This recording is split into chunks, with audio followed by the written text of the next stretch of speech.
Well, greetings and salutations, everybody. Welcome to the best damn movie-related show on the planet Earth, the John Campea Show, coming to you from right here on my YouTube channel. I am, of course, your host, John Campea, and it is an awesome honor and privilege, as it is every day, to have you, our international friends, gather around as we get together to talk about our favorite things in the world: movies, movie news, TV, streaming, all sorts of good things. Guys, I don't know what we're going to talk about here today.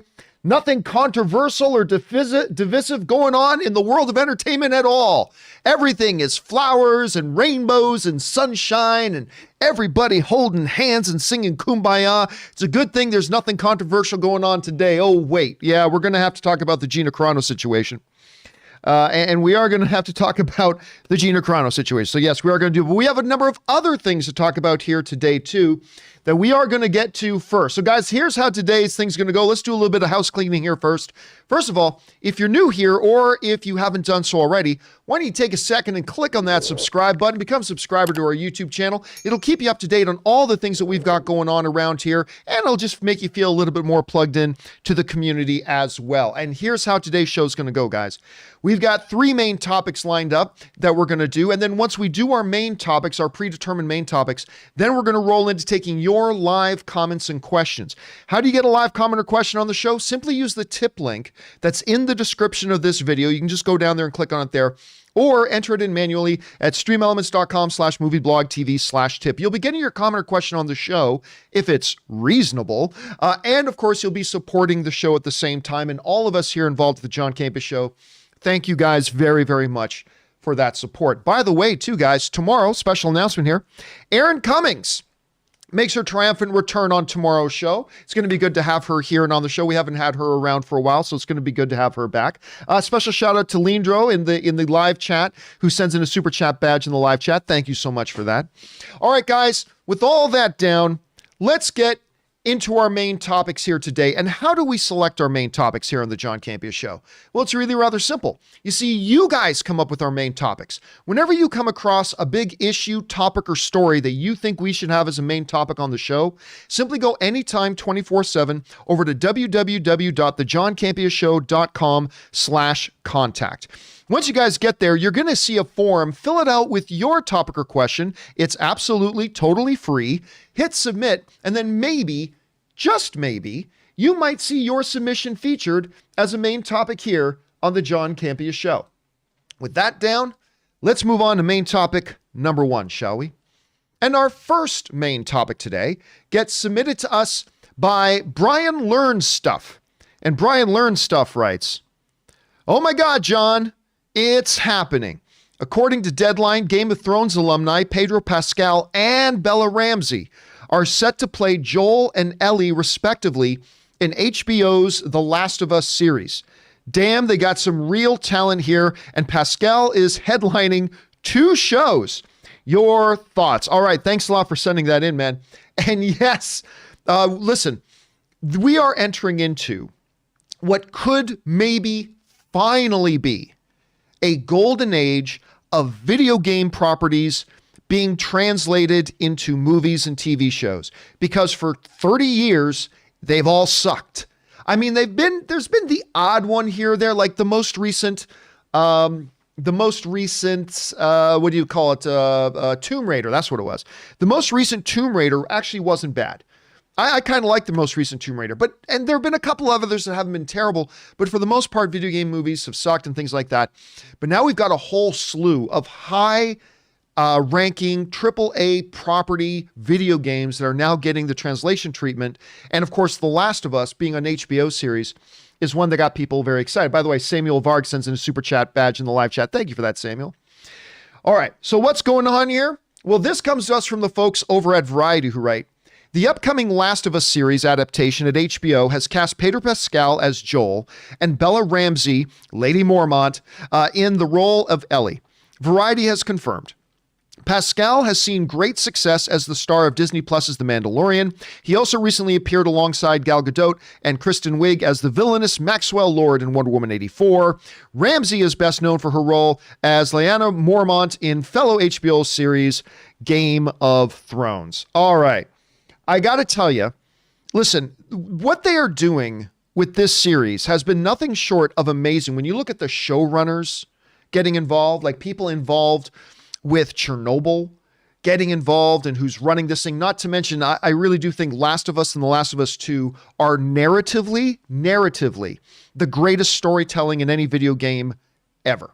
I'm not saying necessarily it's the best video game ever, but from narrative storytelling, The Last of Us franchise is the best narrative storytelling in any video game ever. Period, full stop, whatever. That's my point of view. You attach the showrunners and the people that are attached to the show, and now you add this kind of talent. You had Pedro Pascal, you had Bella Ramsey. And by the way, Bella Ramsey quickly became one of my absolute favorite characters on Game of Thrones. Lady Mormont, this little girl who constantly, whenever there were these big meetings of all the nobles and all this kind of stuff and whatever, and then there's this little girl, this little girl who constantly stood up and waxed poetic and proved she had the biggest dick in the room and every single time she was in there. And then, oh, by the way, she dies in battle. This little girl dies in victorious battle. I loved this character, and I love this little girl. I absolutely loved her in this show. Now, I don't know if she's going to be any good outside of the show or not. I simply don't know. Right now, I just straight up don't know if she's going to be any good outside of playing that one character, but her getting cast in this is probably a pretty good setup. So listen, this show, like any movie or any show, could end up being absolute ass. It could end up being absolutely terrible, no doubt about it. All I'm saying is, from where we are right now, when we just look at the source material it's based on, when we look at the people behind the camera who are getting involved, when we look at who is writing and directing and running this show, and now, add on top of that, we look at the talent that they're bringing in to be involved, they're doing everything right so far. So this to me seems really exciting. I loved this news. Question is, guys, what do you think about this? Maybe you were looking forward to The Last of Us already. Maybe you weren't. Maybe adding Pedro Pascal is just what you wanted to hear. What are your guys' thoughts on this? Jump down into the comments section below and let me know your thoughts. Okay, guys. With that down, let's move on to main topic number 2, shall we? And our second main topic today gets submitted to us by Quintus Deshun, who writes, "Good day, John. I remember before WandaVision debuted, there were discussions about whether it was a one-off show. Could they potentially continue with another season by premiering the episodes in the show that we didn't get to see, filling in extra details we didn't get during the first season? Thanks." All right. Thanks a lot for sending that in, man. And yeah, obviously we are now happy 14 hours till WandaVision, everybody. Happy 14 hours till WandaVision. We are 14 hours, a little bit less than 14 hours away from the next episode of WandaVision. I am very excited. I'm sure that you are too. So this is a question that's been coming up a lot lately, has been, do we think, well, even before the show started airing, there has been a question, do we think there was going to be a season 2 of WandaVision? Like even before the show started airing, we knew the show was coming, and we've been asking these questions about a lot of these because we know some of these Disney Plus shows are going to be limited series, i.e. one season, and some will have multiple seasons. Which is which, we're not really clear yet. And we didn't really know whether WandaVision was going to be a multi-season show or whether this was going to be a true limited series.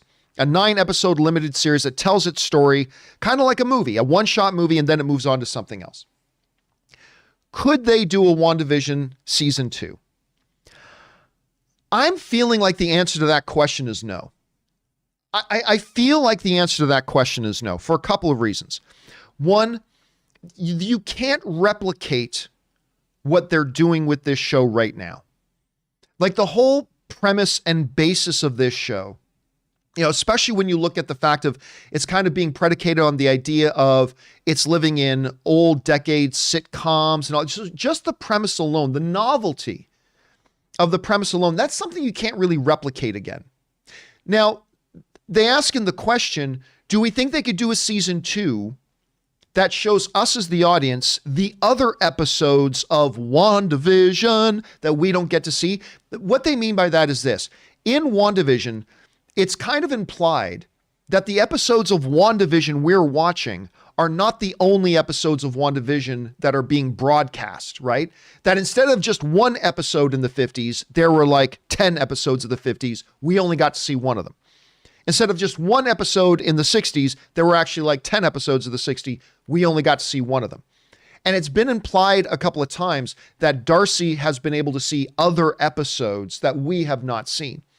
Could they then follow that up and do something where it's a season 2 that is just showing us those other episodes? I'm going to go out on a limb and say no.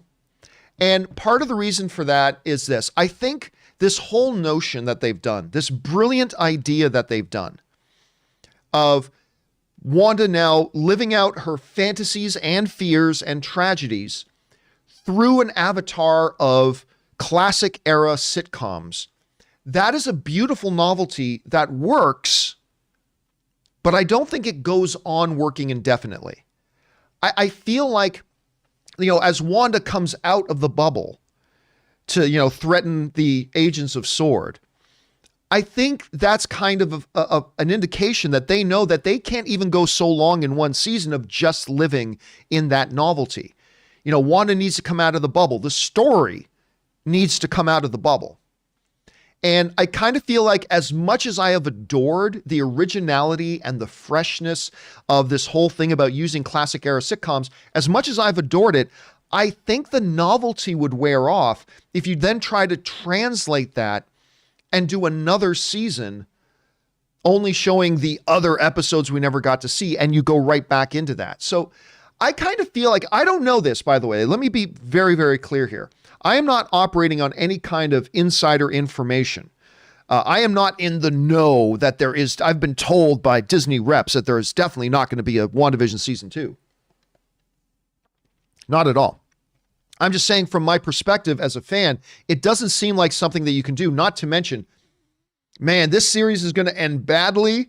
And then I think we're going to see Wanda completely fractured and broke a la House of M and like totally nuts and has to be stopped. And that's going to take us into first of all, Spider-Man 3 and then Doctor Strange 2.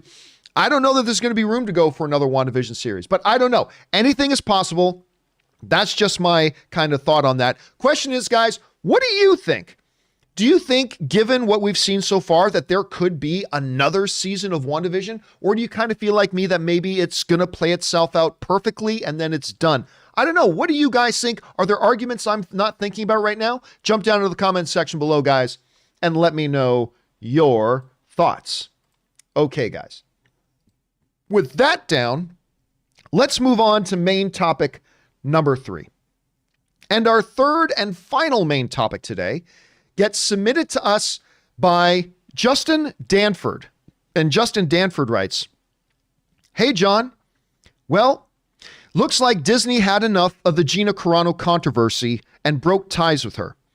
I think this is a huge loss for Mandalorian, as I loved this character. But I get it. I never like to see somebody lose a job, but at the same time, she did use Twitter like she hated working. What do you think will happen with the Cara Dune character? May the filthy be with you." All right.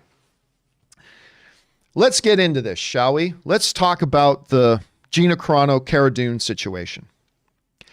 Obviously, news came out that Gina Carano is no longer going to be working with Disney or Lucasfilm. They have removed her from the show, predicated on more tweets that just came out, that she put out. Unfortunately, tweets that not very smartly. She should have thought this through. She should have thought about this, but she basically put out social media messages that basically said, being a conservative is just as bad as what the Jews had to endure during the Holocaust. It may not be what she might have intended to communicate, It may not have been the way she wanted to communicate, but she wrote that, and a lot of people in the Jewish community took that very offensively, that she was basically saying that the two are equal. And that kind of language kind of reduces or belittles the suffering of what the Jewish people went through during the Holocaust. One person, this was quoted by someone in Deadline, somebody wrote out, "As a Jewish person, this is fucking vile and unnecessary. Gina Carano needs to be held accountable. The oppression my people have faced because of our religion and ethnicity is not the same as political disagreements." And there was a lot of people that kind of echoed that sentiment. And Gina Carano, at the end of the day, got fired. There is a couple of questions that come up and that arise about, was this worth firing her over? Was this a political firing? Did she deserve to lose her job? Is this inconsistent with how Disney may treat other people in as far as how they do things and how they've chosen to treat her? These are all valid questions, and I want us to address these. Now, I'm going to walk through a timeline here, because the first thing we need to say is this whole Gina Carano thing with Gina Carano getting fired is not based on one social media message that she just happened to put out comparing being a conservative political person in America to being a Jew under Nazi tyranny. It's not just based on that. There's a narrative going around that was it. That was she was fired for. She was fired for that. And that's not the case. We're going to walk through a timeline here and talk about this situation and how it unfolded and how we got to this place. Because whichever opinion you decide to have about whether Gina Carano should have been fired or Gina Carano shouldn't have been fired, let's at least all get on the same page as far as the facts. All right? Let's at least get on the same page as far as the facts and understanding how all this unfolded. And then we can have disagreements about whether we think ultimately, yes, Disney should have fired her or no, Disney shouldn't have fired her. But let's first get on the same page with the facts. All right, let's do this. Let's set some context here, shall we? Let's set some context. It wasn't too awful long ago that, as we look at the Gina Carano timeline, it wasn't terribly long ago that Disney faced a similar situation. Disney had a talent involved with them that ended up using used social media to write some really stupid shit. And that guy was James Gunn. Now, James Gunn, he wrote the stuff, it was about anywhere from 7 to 10 years earlier. So it was old stuff. This wasn't current, ongoing. James Gunn wasn't warned about anything. It's just that other people discovered and brought to light things that he had put out on social media almost a decade earlier. And the response of them, and this comes to us out of Variety, Alan Horn on firing James Gunn. After a decade-old tweets discovered. The attitude, said Alan Horn, the offensive attitudes and statements discovered on James's Twitter feed are indefensible and inconsistent with our studio's values, and we have severed our business relationship. There's a couple of interesting things here to point out. Number one, let me try it this way instead. Number one, it was not ongoing, okay? This wasn't, when they fired James Gunn, it wasn't a situation, and remember, you might be saying, what's this got to do with Gina Carano? We're laying some context. Follow me here. When Disney decided to fire James Gunn, it was not for an ongoing situation. It wasn't for something that was happening right now and causing them ongoing embarrassment. It was something that had happened up to a decade ago. Okay, so it was not ongoing. Number two that we need to understand about the situation. Gunn was given no warning. It's not like Disney discovered these things and said, James, we've got to talk. We found these old social media posts of yours. They're indefensible. They do not represent the values that we have at Disney. We can't have you bringing your controversy into our house. And we need to warn you right now, never let this happen again, or you could get fired. That didn't happen. James Gunn was never warned. He was just instantly, same day, fired. The thing to remember, number three, is Gunn himself decided 7 years earlier his behavior was wrong. All right. It's important to understand that it was 7 years before they fired Gunn. James Gunn himself had decided, you know what? What I'm posting on social media is completely stupid. This is inappropriate and I need to stop. And he stopped. And then things got discovered 10 years later. Now, there's a reason I bring up the James Gunn situation. All right. Disney had just had a similar situation where they had a talent involved with them who was associated with them that had used social media to write some offensive, controversial, really dumb shit. And instead of giving him a warning, instead of talking to him about it, instead of taking time, they fired him immediately. Now, a year later, after behind the scenes talking to each other and all that kind of stuff, he got rehired a year later. But the fact of the matter is, they found out these things James Gunn said, they fired him on the spot, they gave him no warning, and they fired him. And look, I said at the time, I didn't like the way they handled it, but I understood. James Gunn, in working with Disney, means he represents Disney. Any controversy that James Gunn gets involved in gets dragged into Disney's house. And now Disney has to deal with the controversy, and they didn't want that shit. They didn't want that shit. And I said for the longest time, while I disagreed with how they managed the situation and I disagreed with how they handled the situation, and I myself probably wouldn't have fired James Gunn, I understood why. I understood why. Okay. With that as a context of something that just recently happened in the last couple of years with Disney and how they handled the situation, now let's look at the Gina Carano situation. Okay? Let's look at the similarities and the areas that they are not similar in the least. Okay? All right. Let's go with this. Let's go back over to the drawing board here. First thing, in November of 2020, Gina Carano made statements, including on social media, endorsing the idea that the pandemic was a hoax and that it was all a plot of the Democrats. Gina Carano made public statements and on social media that kind of gave credence to the idea that the pandemic was a hoax and it was all a Democrat conspiracy, and that masks were idiotic and all this kind of stuff. And the masks were also part of a Democrat conspiracy. This is an example of one of the things she tweeted. This is something that Gina Carano put out on her Twitter.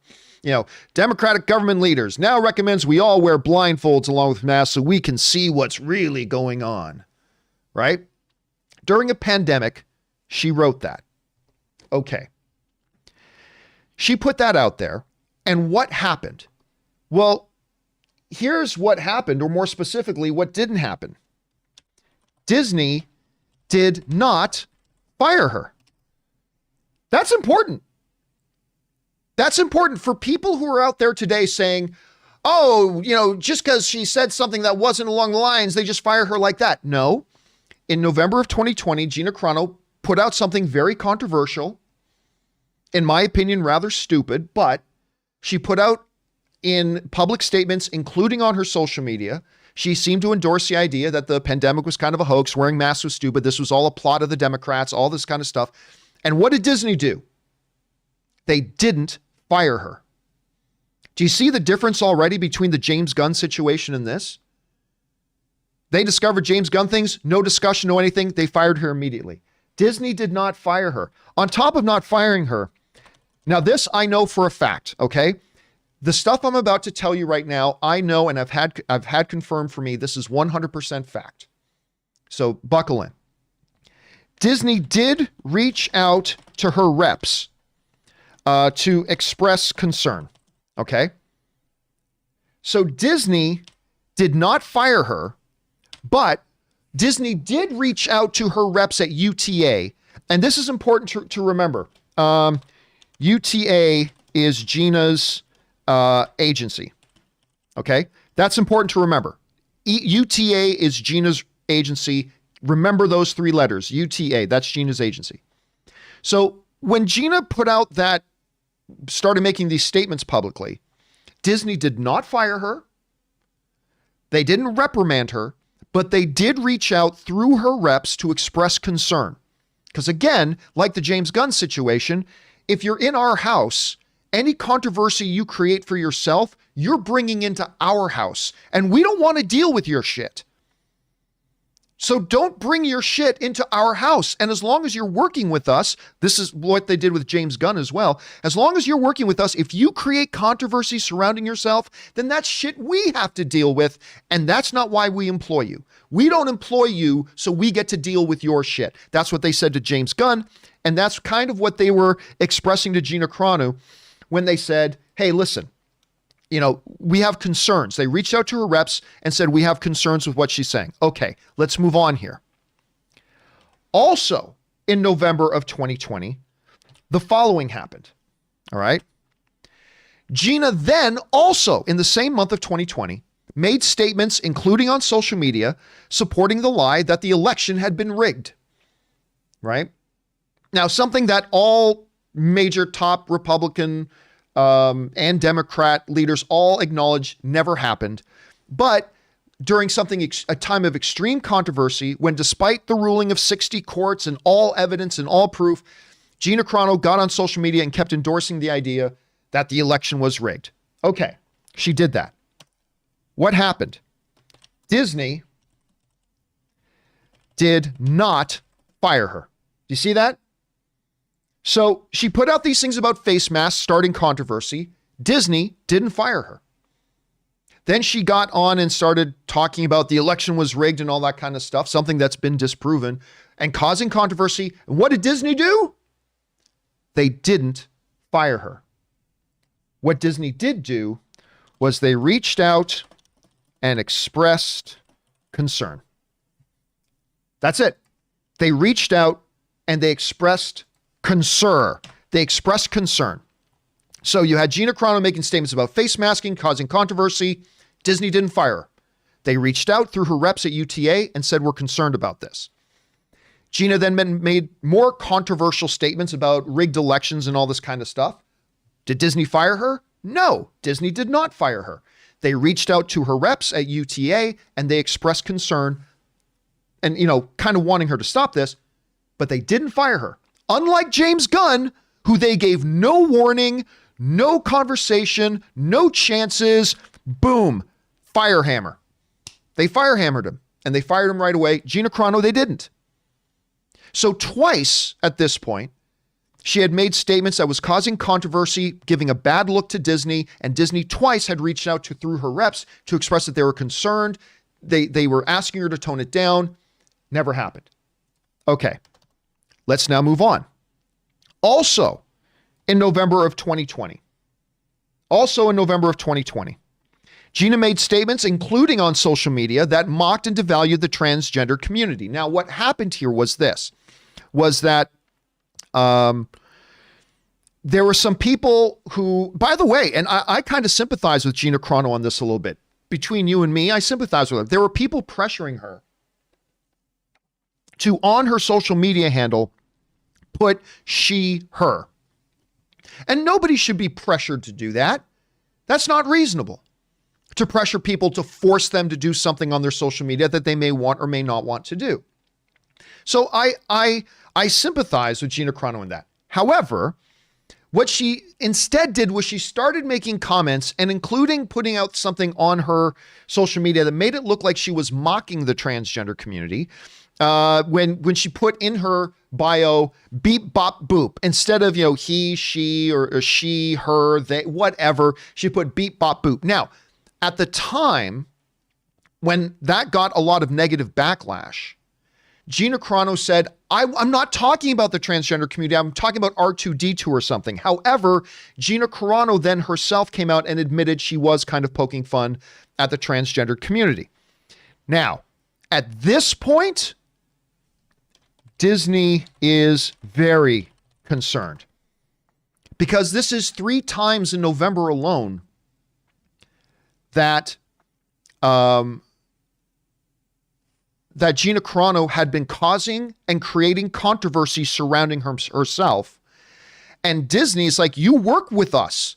You're on we put you on our shows. Any shit you create, you are bringing into our house, and now you're making us deal with it. And we've asked you once, we asked you twice, and now things got serious. Okay? At this point, things got serious. At this point, Disney didn't just reach out through her reps. They had a sit-down meeting with Gina Carano and her reps at UTA. In late November, representatives of Disney met with Gina and her reps, including her agency UTA, to implore her to stop and make her understand her actions reflected on the company and her coworkers, and were putting them in a very difficult situation. All right? After that last one, they had a big sit-down meeting. And they tried to explain, they implored her. That's the word that was used to me. They implored her, look, when you create all this controversy around yourself, you are causing shit for the rest of us. You work with us. We put you on our network. We put you on our show. We're making you a star. We're making you a bigger star than you've ever been. And you're hurting us. You're hurting us. And we've asked you once, we've asked you twice, and now we're telling you this has to stop. But I want you to notice something. Disney did not fire her. Do you notice that? They didn't fire her after that. They didn't fire her after the face masking controversy. They didn't fire her after the rigged election controversy. And they didn't fire her after the transgender controversy. They gave her 3 strikes and they still never fired her. They still never fired her. They kept giving her chance after chance after chance, and finally sat down and basically begged her to stop doing it, or else they were going to have to take some action. Now, after that meeting, or during that meeting, Gina Carano made promises and a commitment to Disney and to her agency UTA that such social media postings would stop. This is important. Don't overlook this. Don't gloss this part over. This is vital. This part. Gina Carano, after 3 strikes, after being asked 3 times by Disney, and finally sitting down and Disney letting her know, okay, now we're really serious. By the way, they never gave James Gunn 3 chances. They never gave James Gunn 3 chances. They never gave James Gunn a sit-down meeting. They just heard about tweets that happened 10 years ago and they went, you're fired, period, no discussion, done. And I get it, because James Gunn brought shit into their house that they didn't ask for. I just didn't like the way they handled it, but whatever. So it seems like they learned their lesson. With Gina, they were giving her chances. They were having conversations with her. They were sitting down and trying to express to her, look, you're causing problems that we have to deal with now. And we don't want to deal with your shit. Please stop. As long as you're working with us, please stop. And Gina Carano made a promise and a commitment that moving forward, she was not going to do that sort of thing on social media anymore. She promised them that. Now, this is where it also gets interesting. Remember a little bit earlier that Gina Carano said her beep bop boop thing was talking about R2-D2 wasn't? Well, she walked that back and admitted it was about the transgender community. And then she put out a statement. Here's the thing. After this meeting, after this big sit-down meeting, Gina and Disney's reps agreed on a statement that they formed together that Gina Carano would then go out and put out on social media. And this is what Gina Carano put out on social media. She said, Pedro Pascal helped me to understand why people were putting the she, her thing. Helped me understand why people were putting them in their bios. I didn't know before, but I do now. I won't be putting them in my bio, but good for all of you who choose to. I stand against bullying, especially the most vulnerable, and freedom to choose. Okay? So after this big sit-down meeting, after strike 1, strike 2, strike 3, after 3 times of Disney going to her, hey, can you please stop? You're putting us in a bad situation. Hey, listen, Gina, you just did it again. You're really making life hard for us right now. And then the 3rd time, okay, Gina, we need to sit down and we need to talk. So they came up with this statement where it says, Pedro, help me understand. Help me understand. I stand with those who want to put that in their bios. Good for you guys. I'm not going to do it myself, which is totally her freedom to choose to not to. But I commend those who do. All good, right? All good. It is within this context, guys.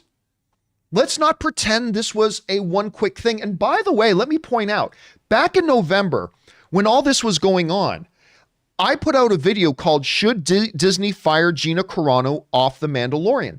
And at the time I said, hey, listen, I don't care what somebody's personal philosophies or political things are or whatever. I don't care what they are away from the screen.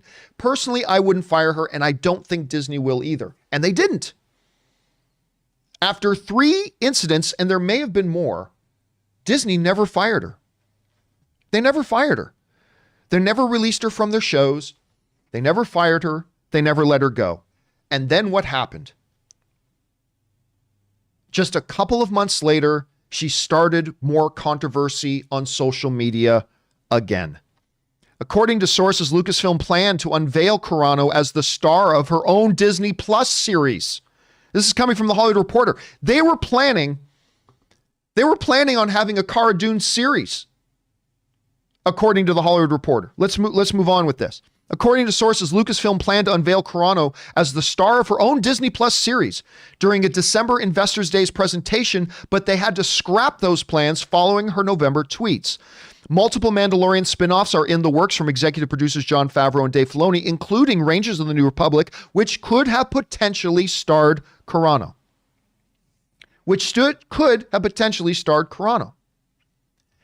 It was basically Disney. I just had to say, we don't trust you anymore.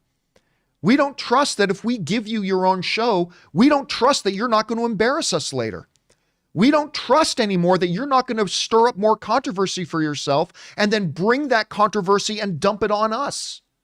We don't trust you. So they didn't give her her own show, according to the Hollywood Reporter, but they didn't fire her off Mandalorian. They kept her on Mandalorian. And then when this newest thing happened with comparing the victims of the Jewish Holocaust who were murdered and butchered by the millions to having a certain political opinion in the United States that offended a lot of people, to Disney, that was the last straw. They said, look, you did it once, we didn't fire you, we reached out. You did it twice, we didn't fire you, we reached out. You did it 3 times, we didn't fire you, we had a sit-down meeting, a meeting in which you promised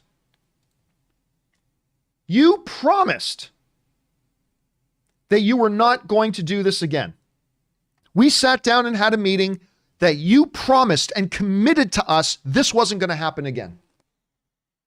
And then it happened again.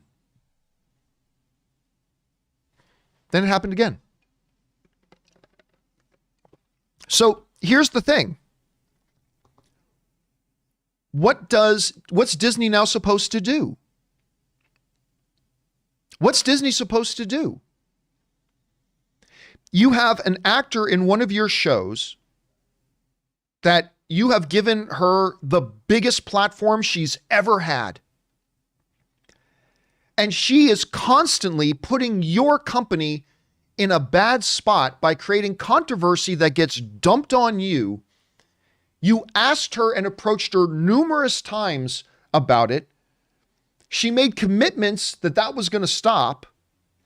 Not that she would stop being herself or whatever, but try to be aware of what she was saying and how she was saying it.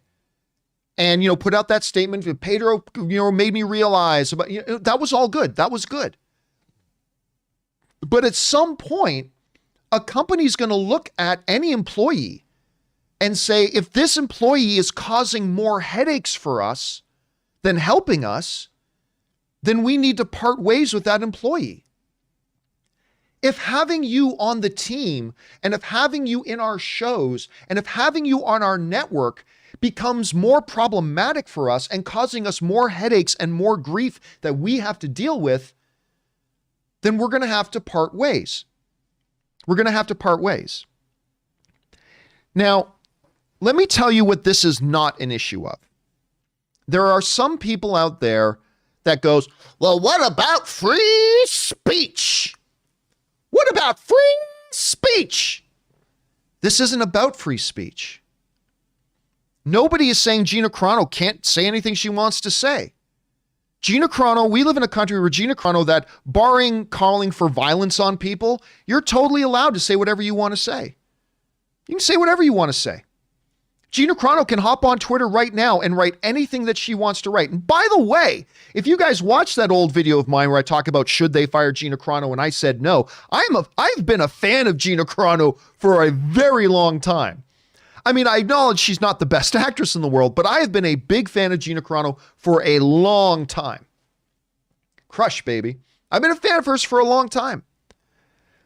But she's free to write whatever she wants. But here's the thing. Freedom goes both ways. You are free to say anything you want. That's what freedom means. But freedom also means that the person beside you can choose to associate with you or not associate with you and the things you say. That's their freedom. And if in their freedom they hear you say something and they're like, I choose in my freedom to not be associated with you. I don't want to be associated with things you're saying. So I'm removing myself from my association with you. You're still free to say whatever you want to say.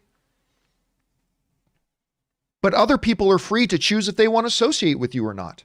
That freedom works both ways, folks. You know, I said this example in my Twitter and some people said it's not an apt comparison, but it 100% is an apt comparison. You know, if you had a dinner guest over to your house, and then while sitting down at dinner, the dinner guest called your mom a whore, would you let them stay or would you ask them to leave? You would ask them to leave. By asking them to leave, are you saying you don't believe in free speech? Of course not. You still believe in free speech. You just get to choose who you want to have dinner with, and you get to choose who you don't want to have dinner with. That's it.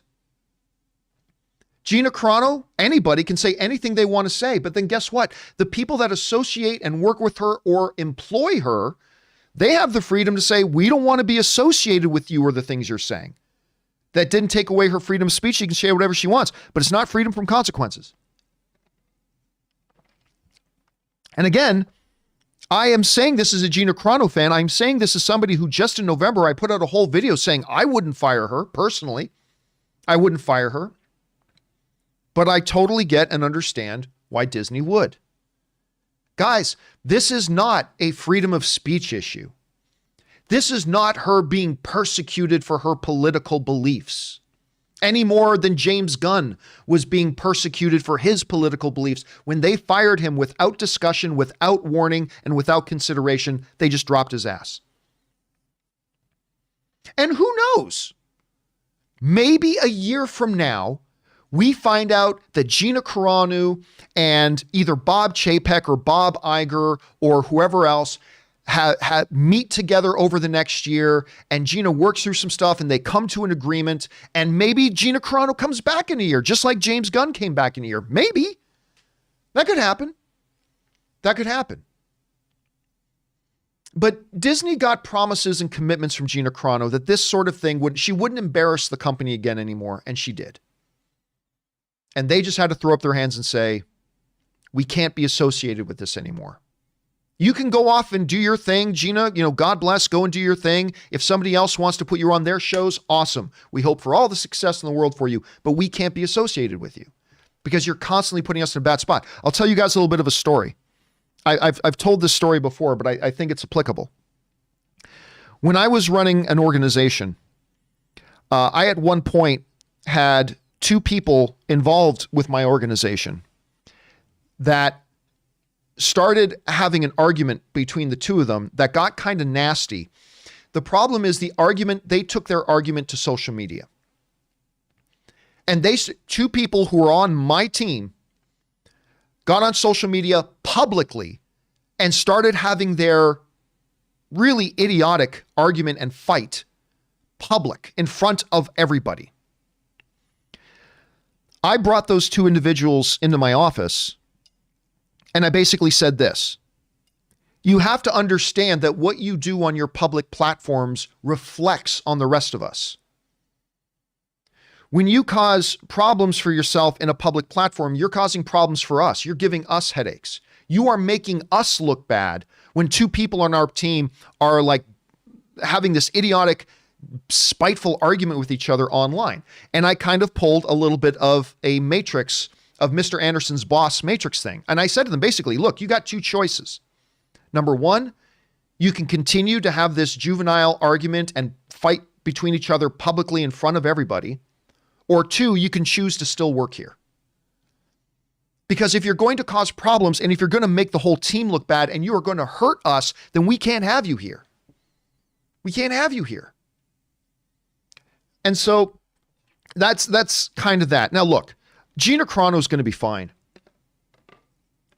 She got a lot of notoriety for being on Mandalorian. It was the best performance she's ever given. And she's going to be fine. There are going to be other people that pick her up at some point and to do something. And again, maybe we could have a James Gunn situation where maybe next year we find out Gina Carano's back in the fold. Gina Carano's back on board. She's Cara Dune again. Maybe. Happened with James Gunn, and James Gunn and Alan Horn's breakup was pretty nasty. That was a pretty nasty public definitive breakup with no warnings, no discussion, no anything. We saw these things that you wrote 10 years ago. You're out. Period. A year later, he came back. Maybe that happens with Gina. We can hope. Because I'll tell you right now, I like Gina Carano. And I mean, I don't like a lot of the things she writes on social media, but I like her. And I like her in Mandalorian. And I was looking forward to seeing her in Rangers of the New Republic if that was the show they were going to put her on. I mean, I think it is, but I don't know. I was looking forward to seeing more of her as Cara Dune, but I get it. I get it. So I don't know. Now, look, guys, if we can all sit down and together look at a timeline together, understand what did and did not happen, well, now we can have our agreements or disagreements. At least we're having our agreements and disagreements around the same pool of facts. And maybe you look at this situation, you think, you know what? We still don't think Disney should have fired her. Okay. Maybe you think, we don't think Disney should have fired her, but we kind of get why they did. Okay. Maybe you think, no way in hell should they have fired her, and it's idiotic that they did. Okay. Maybe you think, yeah, they should have fired her, and we're glad that they did. Okay. Maybe you think they should have fired her, but man, we wish they didn't. Okay. I mean, whatever position you take now is cool. At least let's all have the same fundamental understanding of the situation before we form our opinions. And I don't know.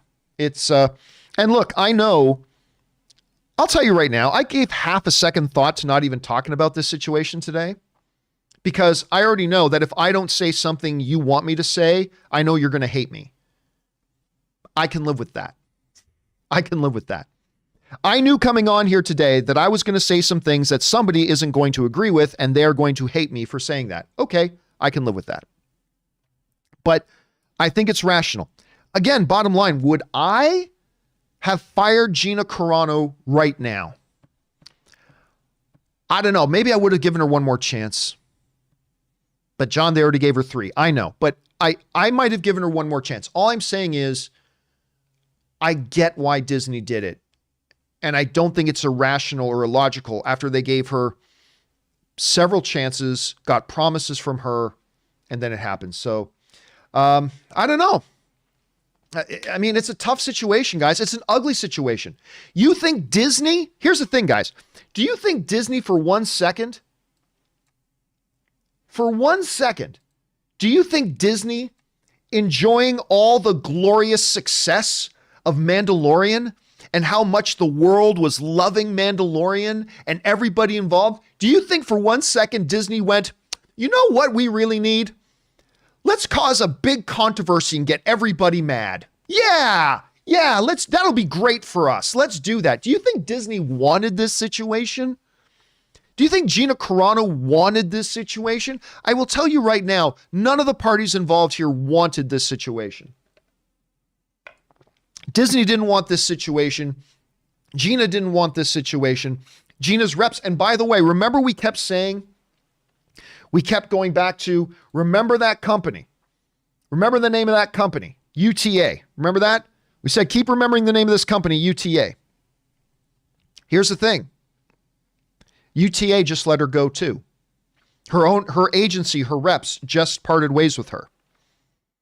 I have to think that it's because the reason they parted ways with her probably has to do with something that they were probably like partly responsible for brokering this agreement between Disney and Gina, and UTA was probably involved in brokering that understanding and that agreement and those commitments. And now Gina just made UTA look stupid. So UTA was like, we've got to part ways with you too. So Disney's let her go. UTA has let her go. It's an ugly situation that nobody wants. And I'm not happy about this. I love Cara Dune being on that show. And hopefully, again, maybe I'm being naive. I would like to hope that This will be a wake-up call for Gina. And in a year, her and Disney behind the scenes can work things out and come to more of a firm understanding. And then maybe in a year, boom, we'll be in the middle of, Mandalorian season 3 or Rangers of the New Republic season 1 or 2. And then the surprise character comes in to save the day and it's Cara Dune. Maybe that'll happen. Maybe I'm being naive, but I like to believe there's a possibility of that happening.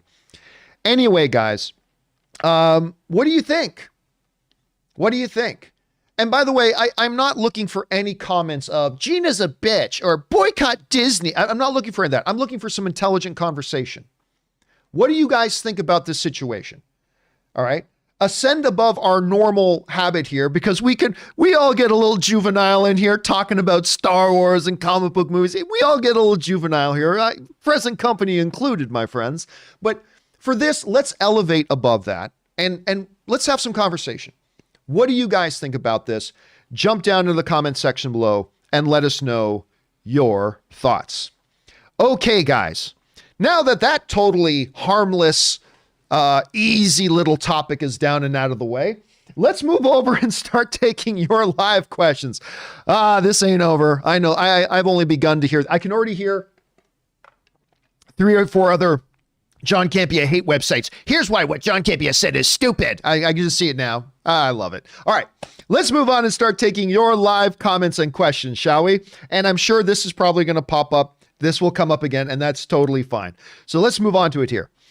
First up in our live questions, we're going to take something here from Dibset, who writes, in Infinity War, Shuri does never not finished her process on Vision. Oh, it's clearly implied that she didn't finish the process. That's clearly implied in the movie. Is it possible she finished a split second before being attacked and left the stone in place? It cut to the fight, then dusted, not able to notify anyone. Special guest Shuri on WandaVision. No, I don't think there's any chance of that. I mean, listen. In a world where Jamie Foxx is playing Electro again, anything is possible. But you got to also remember, Shuri's been gone for 5 years too. She was dusted. She's probably just getting her feet back. But I think to me, it was pretty clear. It was pretty clearly implied in the show or in the movie that she did not finish the process. I thought that was a very clearly sent message that tragically she never finished. So I don't know, but if Jamie Foxx comes back as Electro, anything's possible, Dib said. Chris West writes, hello, John and Rob. Rob's never here. Just so you know, Rob's never here on Thursdays. If you can use any time machine from a motion picture or series and go back to change the events of last year, which one would you choose? I would use the Enterprise to slingshot around the sun and travel. Thanks, my friends. Oh, no. No, if I could use any time machine, it would probably be, I would think that slingshotting around the sun is probably the most dangerous one you can do. That's probably the absolute most dangerous one you can do. I'll take something like, the Back to the Future DeLorean or the TARDIS or something along those lines. Wherever other, maybe Bill and Ted's phone booth, whatever. Something that's pretty safe. You just go into it, boom, you're there. I don't like the idea of risking being shot around the sun. I don't like the idea of being shot around the sun. All right, next up. MD writes, WandaVision releases at 8 a.m. the UK. It releases at midnight here, guys. Happy 13 hours, everybody, by the way. Happy 13 hours till WandaVision. MD writes, WandaVision releases at 8 a.m. UK, so I have to cheekily watch it before work, though I am working from home because we're in a nationwide lockdown. And even 6 p.m. PST is still 2 a.m., so still not good. Is there such a thing as prime time if your release is global? Well, yeah, there is, if you understand, where's your primary audience, right? That's why HBO was also mostly global, but they understood their main audience is the North American audience, so they would release their show at 8 p.m. Because listen, releasing at midnight where I live and releasing it at 8 a.m. where you live, that's not good for anybody. Nobody wins. At least when they're releasing it, when HBO would put out Game of Thrones at 6 p.m. Pacific time, 9 p.m. Eastern Standard Time, there's a lot of people who worked for. So I don't know. That's just my thought. But hey, listen, granted, I'm biased. I live here, so I want it to be aired when it's convenient for me. But whatever, I can stay up till midnight to watch it. All right. Thanks for that, MD. All right. Jesse writes, Have you heard of the show Big Sky? Yes, I have. On ABC yet? Yeah, it totally looks like a CW show, but on ABC. It and WandaVision are my main watches right now. I highly recommend it. It's about kidnapping of 3 girls in Montana and the private detectives trying to find them and catch the human traffickers. By the way, guys, my apologies. When people send in super chat badges in the live chat stream, I like to acknowledge it. And we got rolling in the Gina Carano discussion, and I didn't want to break the flow of the conversation. So I apologize that I missed a bunch of you guys. But right now, Iconic Reactions just sent in a super chat badge in the live chat. Thank you for that, Iconic Reactions. Listen, I'll tell you what. I had zero interest. In watching Big Sky because it looked like a very cheap CW show just on a different network. But I'm hearing good things about it. I may have to check it out. You're not the first person to tell me something good about it, Jesse. I've been hearing some pretty good things about it, and I just may have to go and start watching that. So thank you for adding your voice to the recommendation list. I appreciate that. Okay. Where are we at here? That was Jesse. Next up is Mark Amorossi, who writes, "Hey, John, I recently read a theory that says Wanda has acquired the Darkhold, aka the Book of Sins or the Book of Spells from Doctor Strange's Sanctum. Do you think this could explain how her powers manifested at the end of Endgame?" To me, that sounds like a bit of a stretch. Remember, we're more than halfway done the show now. And there's been nothing in the show to even remotely hint at that. And we're more than halfway through. Like, we got 4 episodes left. So I'm going to say right now, I mean, look, again, anything's possible, right? Crazier things have happened. So, I mean, that might be a very worthwhile theory to hold on to. But right now I'm going to say I think it's probably a little bit, I think it's a stretch. Okay, next up. Cold Sub-Zero writes, one of two. Hey, John, greetings from Jamaica. Greetings, Cold Sub-Zero. Ironic that that's your name from Jamaica. First time tipping. Thank you so much for being here, man. I appreciate your discretion regarding WandaVision and Evan Peters. I enjoyed the surprise appearance. While watching WandaVision, I'm growing concerned for Wanda. She's isolated, playing make-believe with a dead ex, switching between different personas, creating a toxic relationship, and hostile to outsider. The girl has gone mad. Listen, dude, I am telling you, that is one of the best things about this whole show is Wanda is broken. All right. And that's fascinating to watch. I mean, it's terrible and it's awful. I've said this before on the show. The story of Wanda Maximoff is a story of tragedy. Her whole life is a series in a string of one massive tragedy after another for her whole life.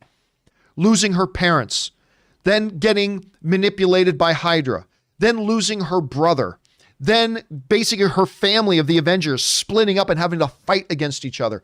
Then the love of her life dying once at her own hands, and then only to have him come back to life and have Thanos rip half his head out. It has been, and then she gets snapped out of existence for 5 years. The life of Wanda Maximoff has been tragedy after tragedy after tragedy. And yeah, she's broken, man. She's broken. Desperately trying to hold it together. I still go back to this article in The Atlantic that said, WandaVision is a tragedy about a young woman desperately trying to deal with her grief. It was the perfect description of the show. WandaVision is a tragedy about a young woman desperately trying to deal with her grief. It's powerful, it's unbelievable, and I'm really liking that. She's broken, man. Can she be put back together? That'll be the question. NGF Mike writes, Paul Dano, I love him. See, listen, there will be blood. Everybody will think, obviously, of the GOAT, Daniel Day-Lewis. I contend the performance of Daniel Day-Lewis in There Will Be Blood is the greatest performance by any male actor in any film in history. I stand by that. I'll have that debate with anybody. But the unfortunate thing about Daniel Day-Lewis being so good in that movie is that everybody forgets about Paul Dano. Paul Dano was fantastic in that film. Anyway, Paul Dano is one of my top 5 favorite actors working today. I honestly believe he should have 2 Oscar nominations, maybe even one of them, for his performance in There Will Be Blood and Love and Mercy. Do you think he will get an Oscar? Listen, winning an Oscar is tough, but if I'm not mistaken, I thought he did get Oscar nominated. I thought for sure, hold a second, Paul Dano, I almost thought for sure he did get an Oscar nomination for There Will Be Blood. I thought he did. Let me look this up here. You know what? He didn't. I could have sworn Paul Dano got an Oscar nomination for There Will Be Blood. And he didn't. He did get, like, he got a Golden Globe nomination for Love and Mercy. He got a BAFTA nomination, which is kind of like the UK version of the Oscars. He got a BAFTA nomination for There Will Be Blood. But he did not get an Academy Award nomination. You know, it's so funny you bring that up, NGF. I could have sworn that Paul Dano did have a nomination for There Will Be Blood. It only reemphasizes the point that the downside of Daniel Day-Lewis being so good in that movie is it totally overshadowed the fabulous performance by Paul Dano. That's a really unfortunate thing. All right. NGF also writes, hey, John, when the world is safe for travel again, I want to check off my bucket list of travels and visit the Great White North. Good old Canada. Toronto is my first choice to visit, but any other cities in the Ontario province I should check out. The province of Ontario is absolutely beautiful, and yay, Canada. Toronto is a fabulous, fabulous, fabulous city. Now, if you want to stick there, Ottawa is beautiful, especially like if you go to the surrounding areas in Ottawa, Big Rideau and the big lakes and all that kind of stuff. They're fabulous. So many lakes and beautiful scenery, and the Ottawa area is fantastic. It really, really is wonderful. And Thunder Bay. Thunder Bay is way north. It's much lower populated, but it's some of the most beautiful scenery you will ever see in your life. So if you just want to stick to Ontario, Toronto's the place to go, but there are a lot of great places there. I hope you have a good time when you get to do that. All right, next up. NGF writes, there can only be one. Like you, Highlander is one of my all-time favorite films. I was wondering if you ever checked out the series that aired in the 1990s. Yep, with, why do I forget the name? Why am I forgetting the name of the long, dark-haired guy? Why am I forgetting the name of the guy? He played Duncan MacLeod. The name of his character was Duncan MacLeod instead of Connor MacLeod. Are you guys in the live chat? Do you remember that actor's name? Adrian Paul. Thank you, Jeremine King. Adrian Paul, who played Duncan MacLeod of the Clan MacLeod. Not Connor MacLeod, played in the original films, but rather Duncan MacLeod. Anyway. It's full of 90s TV cheese, and I love it. The only good thing that followed the first film, in my opinion. Yeah, I didn't think the show was great, but it was pretty good. And listen, I'll tell you what. I wrote a novel called The Pride.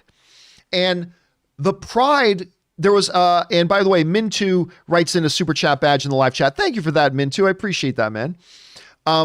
My book, The Pride, is a little bit influenced by that Highlander show with Adrian Paul. In the fact that Adrian Paul, that show does a lot of time jumping, right? Like every episode will have a situation in the present, and then they flash back to another era that Adrian Paul's Duncan character faced that was similar, and then they come back to the present, and they jump back and forth through time. And I have a book called The Pride that does a little bit of that too. That was partially influenced by that show. So yeah, I didn't think it was nearly as good as the movie, but it was a pretty good little show. I liked it. All right, next up. Moverse Mo Problems. All right, that is Andy Anthony writes in a super chat badge in the live chat. Thank you, Andy. Moverse Mo Problems writes, 1 of 3. My X-Men MCU introduction theory.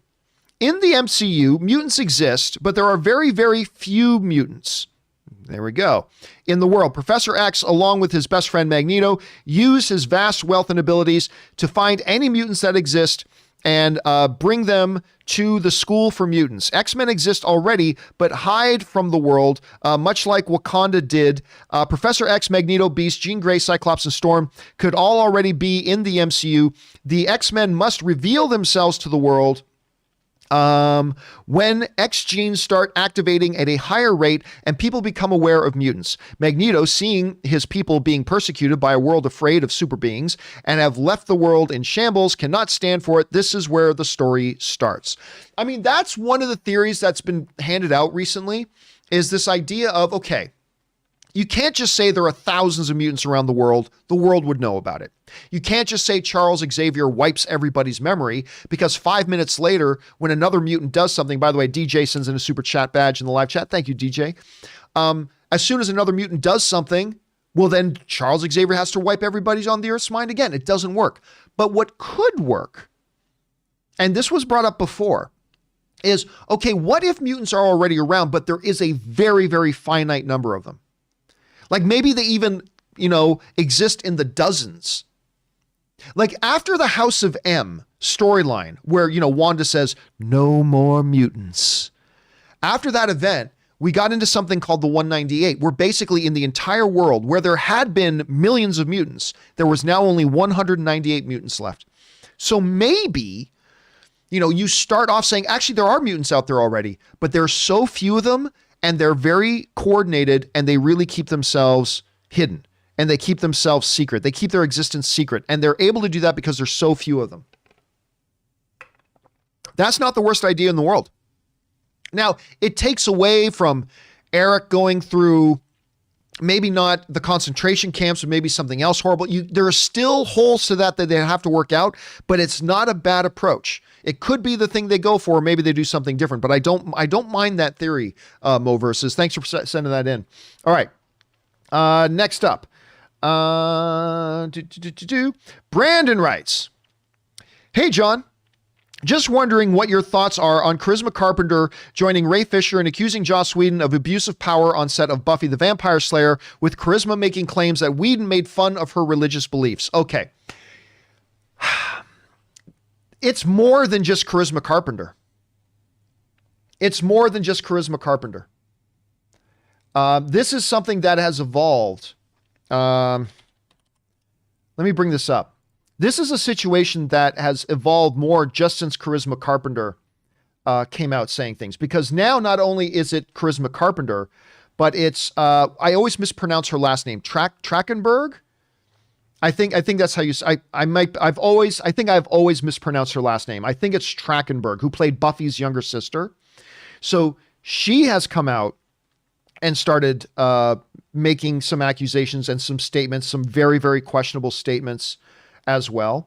And not only Trachtenberg, but also Sarah Michelle Gellar herself has come out and made some statements.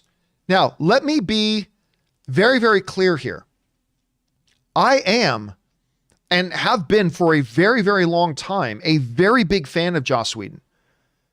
Right? I think he directed the greatest comic book movie ever made in the Avengers. I obviously love his Firefly and Serenity work. I thought those things were great.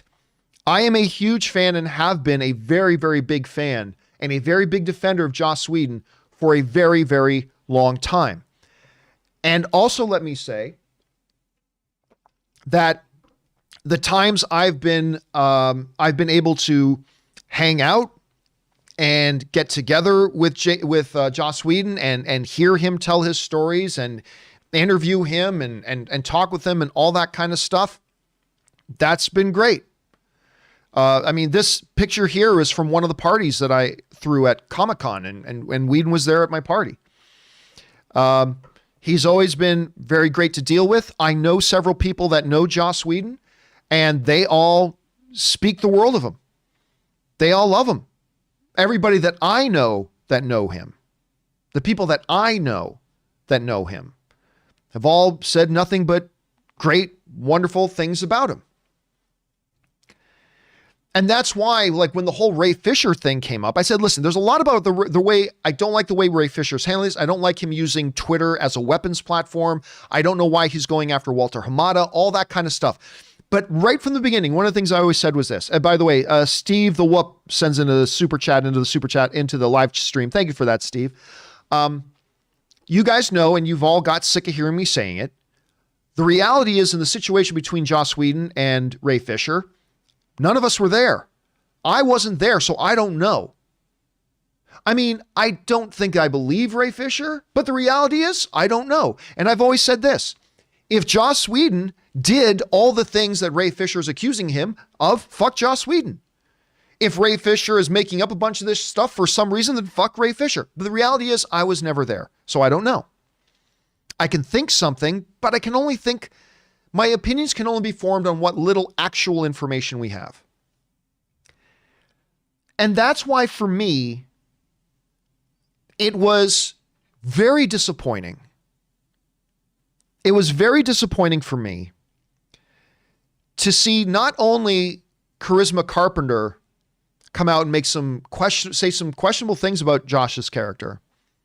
But then also have other Buffy stars now coming out, including Sarah Michelle Gellar, who Michelle Gellar, while making no specific accusations, simply said, and I'm paraphrasing a little bit here. I'll see if I can find it.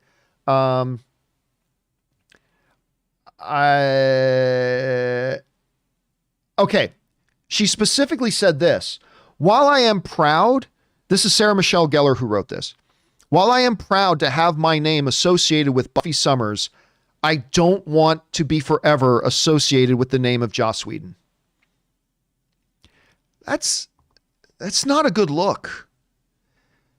And I am not somebody who's a bandwagoner on let's go after Joss Whedon or whatever. Like I said, I have been a very big fan of Joss Whedon. My personal interactions with him have always been very good. I was not there. I don't know. But I'll tell you what, guys. We all have to evolve our opinions on things as new information comes to light. Right? Now, again, for all I know, Charisma, Trachtenberg, Gellar, they're all lying. They're all, that's a possibility. Sure, I guess. But all I can say was, as of right now, all we have is a lot of accusations and things being said and all that kind of stuff. All I can say right now is that as a guy who has been a fan of Joss Whedon, it's very disappointing to hear. It's very disappointing. As a guy who has chosen to believe Joss Whedon, this is all very disappointing stuff to hear. As a guy who has advocated for Joss Whedon, this is all very disappointing to hear. Now, again, let me be very clear. I still wasn't there. I still don't actually know what did or did not happen between Whedon and this person and that person and the other person. I wasn't there. I don't know. But it starts to not look good. And I am not one of these guys who I just pick a side and then I dig in my heels no matter what actual other information comes to light. I have never been one of those guys. I never will be. I know there's some people out there just saying, you should pick a side and always stick to it no matter what. I'm like, no, that's not how intelligent people function. You form opinions based on what information you have, but you got to be open to altering your opinions when new information comes to light. So again, my bottom line right now is I wasn't there. I don't know. I'm not going to be swayed by the jury of public opinion, by the court of public opinion. I'm not going to be swayed by that. But I will say, as somebody who's been very, very, very unapologetically pro Joss Whedon, I can't lie to you, hearing all this stuff coming out is disappointing. So that's all I can say. Because again, I'm as ignorant about all this as the rest of you guys are. I wasn't there. I don't know these people. I don't know Sarah Michelle Gellar. I don't know Trachtenberg. I don't know Charisma Carpenter. I don't know any of them. But I'd be sticking my head in the sand if I didn't say this is very concerning. But anyway, there's that. Anyway, I don't want to go off and become a TMZ show. This is not a story that's directly relating to any specific movie or project or TV show that's being made. So, but that's my point. That's my thought on that. I'll just say this right now, guys. If any other questions come in about that, I'm just going to say refer back to my previous answer because there's really not much else to throw in there. So, yeah, that's where I am right now as a fan. That's where I am. All right. Thanks for writing that in, man. Totally good question to ask, Brandon. All right. Next up, Frankie Gouge writes, speaking of Oz, big fan of Sci-Fi's miniseries Tin Man, had several Emmy nominations, including Outstanding Miniseries. I heard good things about it. If it's the one I'm thinking of, I heard good things about it, but I never saw it. I never did watch it. I got to admit, there's a lot on Sci-Fi I don't watch. There's very, very little on Sci-Fi after the Ronald Moore Battlestar Galactica that I actually watch. So I'm not surprised I didn't watch that. But you're not the first person to tell me about that, Frank. Yeah, that's something I should look for. But you know what? I don't even have Sci-Fi. At least I don't think I have Sci-Fi, unless it's a part of YouTube TV. I don't think I have it. But maybe I should check it out if I get a chance. Thanks for putting that on there, Ray. And Kian Z also writes in a super chat on the live chat board. Thank you for that, man. All right. DX RTH117 writes, hey, John, over or under 60%, we see Bosk, Dengar, the classic bounty hunters, and or other classic bounty hunters in the Book of Boba Fett. If they were to pop up anywhere, it would surely be here. Yeah. I mean, you know what? I will go. Okay, if you're asking if any of those bounty hunters show up, yeah, I'd say over 60%, because not only is it, a Boba Fett series, and word is going to get around real fast that Boba Fett is back. It's also taking place on Tatooine, where Jabba the Hutt was, where a lot of the bounty hunters that Jabba would have used are kind of popular. So not 100%, but I will say over 60. I will say over 60. All right, next up. Batfan 2022 writes, hey, John, since he's probably retiring, what are your opinions on Drew Brees as a quarterback? He's always been my favorite player, and he's the reason I'm a long-suffering Saints fan. There's nothing you can say about Drew Brees that hasn't been said by others. The dude, listen, if it wasn't for the fact that you are playing in an era of Tom Brady, who is the GOAT of GOATs, who has more Super Bowl rings than any franchise. Think about that. Tom Brady has more Super Bowl rings than any franchise in NFL history. That's crazy. That's insane. But, I mean, he leaves the New England Patriots, goes to a team. Listen to this. Tom Brady left the New England Patriots and went to a team that hasn't won a playoff game in 20 years. You get that? He went to a team that hasn't won a playoff game in 20 years. And he takes him to the Super Bowl. It's crazy. But if it wasn't for that, I think Drew Brees would be considered, would constantly be in the conversation of a top 5 quarterback of all time, maybe. His numbers are astounding. And he's got a ring. Granted, he only has 1 ring, but still, he's got a ring. I mean, the dude is just unbelievable. Drew Brees is fantastic. I hope he plays 1 more season. I hated the way his last game went against, Tom Brady. I hated the way that last game went. He had such a good season, even with his injuries. I would love to see him come back for 1 more. Anyway, William Frogie writes, WandaVision, strongly feeling that this is being caused by one of 2, Wanda and Mind Stone, and one of 2, Barf. Maybe Mysterio at play. Again, I don't think it's Barf. Would fit in with Spider-Man Far From Home. That is true. But I don't think Mysterio is the big bad guy here. Yeah, I don't think Mysterio's involved. Although, you never know. Hey, there were some whispers that Jake Gyllenhaal. There were some whispers about 6 months ago that Jake Gyllenhaal may be involved with Spider-Man 3. I don't think there was any real validity to those whispers, but the whispers were there. I mean, so you never know. I am more and more, William, I don't know the answer to this, but I am more and more starting to think that much like Sauron in Lord of the Rings, who was destroyed, but his essence endured, I'm buying more and more into the theory that the Mind Stone, even though destroyed, the essence of the Mind Stone is still trying to bring itself back into corporeal form and is trying to nudge Wanda to doing things. I still think Wanda's mostly in control, but I think she's being influenced by the essence of the Mind Stone. I don't know that. I'm just taking a wild guess, but could be. All right, thanks for that, William. Next up, AMB Spock writes, hey, John, been watching since before Black Panther, and Ashley was your partner. Oh, yeah, Ashley Whalen. You guys should be following her on social media, by the way. She's got a great Instagram account. Go and follow Ashley Whalen on there. Theory. What about Kamala Khan as Miss Marvel being the cameo in WandaVision? As everyone would say, bring on the filthy. I find that doubtful. The main reason why that's hyper doubtful is that her casting didn't happen until they were already done. I believe they were already done shooting WandaVision. The other problem is there's no narrative connection there. Let's see, Hawkeye showing up makes sense. There is narrative connection between Hawkeye and Wanda. Captain Marvel showing up would make sense because there's narrative connection between Monica Rambeau and Captain Marvel. That would make sense. Spider-Man showing up would make sense. It's a bit of a stretch, but it would make sense because we know that this story is going to flow into Spider-Man 3. So that would make sense. Kamala Khan as Ms. Marvel there's no narrative connection there. So besides the fact that I think she was cast after the fact, after they had already finished shooting WandaVision, I'm not 100% sure about that, but I think that's the case. There is also no narrative connection, so I'm going to guess probably not, but you never know. Anything is possible. All right, Teddy Wren writes, I sent this in, but Rob got it, and that's not legit.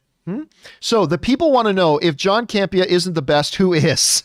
Anne and Rob excluded. Oh, and we'll see if Anne Campea was in here right now. I kid you not, Anne will often introduce herself as the better Campea. So that is Anne's way she introduces herself to many people, the better Campea. So, and I'll tell you what, it's hard for me to deny. It's hard for me to deny that even though you said excluding Anne Campea, you got to start with Anne Campea. Anne is the better Campea. All right, thanks for that, Teddy. I appreciate the kind words, man. I do. All right, Brian Learns Stuff writes, WandaVision theory. Sword solves Vision's phasing tech and phases Monica into the town, avoiding Wanda's magic. And we finally see under the veil and all the horrors Wanda has inflicted on the town. Maybe. I mean, listen, we know, here's where that theory works, Brian. We know that Sword had been experimenting on Vision's, dead body and all the scrap metal that was laying around their lab. We know they've been experimenting. Maybe at some point the director comes to Monica and says, okay, look, we've been studying the trash heap that was Vision's body for a while now. And for years. And we've got this one bit of tech out of them, and we think it could help. Now, what you're laying out specifically, maybe not, but there could be a general thing there where the director comes in and says, you know what, we got this, we learned this one trick from Vision's body that we've been studying for 5 years, and it could come into play and to help. That's not a bad idea. They could go that way, Brian. Thanks for writing that in. All right, Stubble McShave writes, over or under 30%. Dr. Selvig, oh, I miss Dr. Selvig. Always gotta like it when one of those Skarsgårds show up. Over under 30%, Dr. Selvig will appear in WandaVision in the last 4 episodes. I'm pretty sure that Stellan Skarsgård has one appearance left as Selvig in his contract. It would fit since he has a connection to Darcy. He recently returned from the snap since he was dusted. I think unlikely. While it is true, like, first of all, you got to understand this. Just because he has another film on his contract, that doesn't mean Disney's going to use him. Right? That doesn't mean they're going to use him. Terrence Howard still had movies left on his contract when Disney decided to swap him out for Don Cheadle. Just because you have more films on your contract, that doesn't mean the studio needs to use you. It just means that if the studio wants to use you, you're obligated to come and appear. So if they want to use Selvig and Skarsgård, if they want to use Stellan Skarsgård in another project, then he has to come back and appear. But they don't have to use him if they don't want to. It would also seem to make more sense to me if you were going to have him show up. Yes, he is connected to Darcy, but he's more connected to Jane. And what movie is coming out that has Thor and Jane in it? Thor: Love and Thunder. So I would think that if they want to use Selvig, it would seem more likely that he would pop up in Thor: Love and Thunder. But again, there is a connection there to Darcy, so that's possible. I'm not expecting it. I expect it'll be in the Thor movie, but let's keep our eyes open. That's not a bad theory, Stubble. All right, next up. Was that Stubble? Yes. Brian Learns Stuff writes, one more WandaVision theory.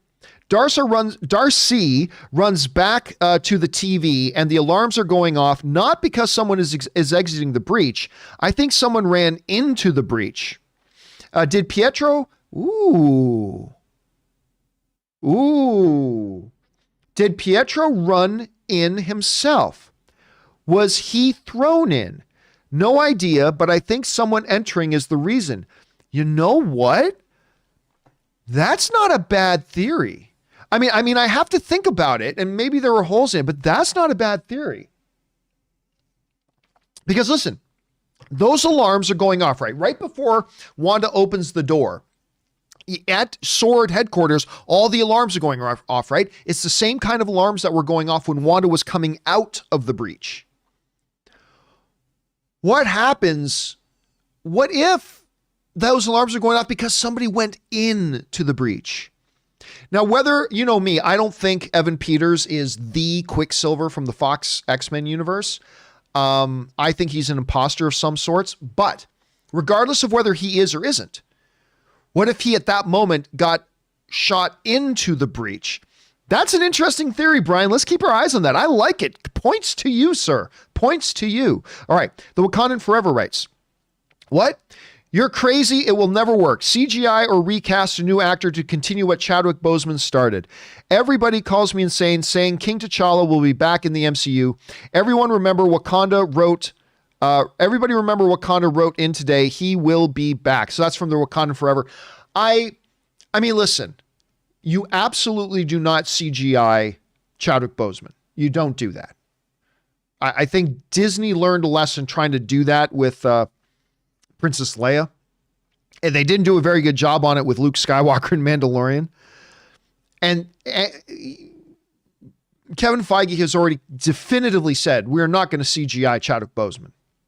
But I do think they should recast him. I think T'Challa, the character, is too important of a character to not recast. I think what that character has come to mean and represent to millions of fans around the world is too important to not recast. I think what the level and the status that Marvel, Kevin Feige, Chadwick Boseman have elevated the T'Challa character to is too important to now throw away and not recast. I think they should recast. I think that is the honorable thing to do. I think that's a smart thing to do. I think that's the responsible thing to do. But it looks like they're not going to do that. And I'm sure Kevin Feige will find a way to make it work. But yeah, I don't think they are going to bring him back, but I wish they would. I wish they would. By bringing back, I mean T'Challa. I wish they would bring T'Challa, the character, back, but I don't think they are. All right, the best feeling ever writes, I want WandaVision to give Wanda a comic accurate headpiece and explain it by tying it in to one of her least successful fights against Proxima Midnight. What other reason would Wanda get her headpiece? How about for telepathy, mind control, projection? Yeah, I don't know. Personally, listen, my opinion about costumes in comic book movies is a pretty unpopular one. There are a lot of costumes in comic books that look great in the comic books, but they would look absolutely ridiculous if you tried to do them live action. And there are some costumes that would look great in live action. The classic Scarlet Witch costume would look ridiculous, I think. And I just don't think there's any way to make that look good. And there's no way to explain why Wanda would actually wear something like that. But again, we are going to see her in it in the Halloween episode, right? We are going to see her in the Halloween episode, but yeah, that and the Wolverine, the classic yellow Wolverine spandex thing, never work. I don't think it would work. I think it would look ridiculous. But again, I know that's the unpopular opinion, and that's fine, but we'll see. All right, Mick YHD writes, "Hey John, my theory for WandaVision is that she says in the end, no more humans, because I think this would make perfect sense to introduce the mutants and not take them from other universes, not everyone. This could trigger the X gene in those who have it." Yeah, but if she says no more, if you follow that, then saying no more humans means the human race gets practically eliminated. And there's like no humans left. Remember, Wanda is human. Her brother, Pietro, is human. Judd, they're mutants. Not in the MCU, they're not. They're not mutants in the MCU. Her brother was human. Hawkeye is human. She'd be killing Hawkeye. That's probably the person she's closest to in the world now, is probably Hawkeye. Hawkeyes are close. So I don't know. Saying no more humans makes no sense because she is human. So I don't know. We'll see. We'll see, MC. We'll see. I do think this series will end with her saying that iconic phrase, but not mutants. I think because in the House of M, it's no more mutants. But I think she does say something to end the series with no more something. And it's going to be big. I don't think it'll be humans though, but I don't know. We'll see.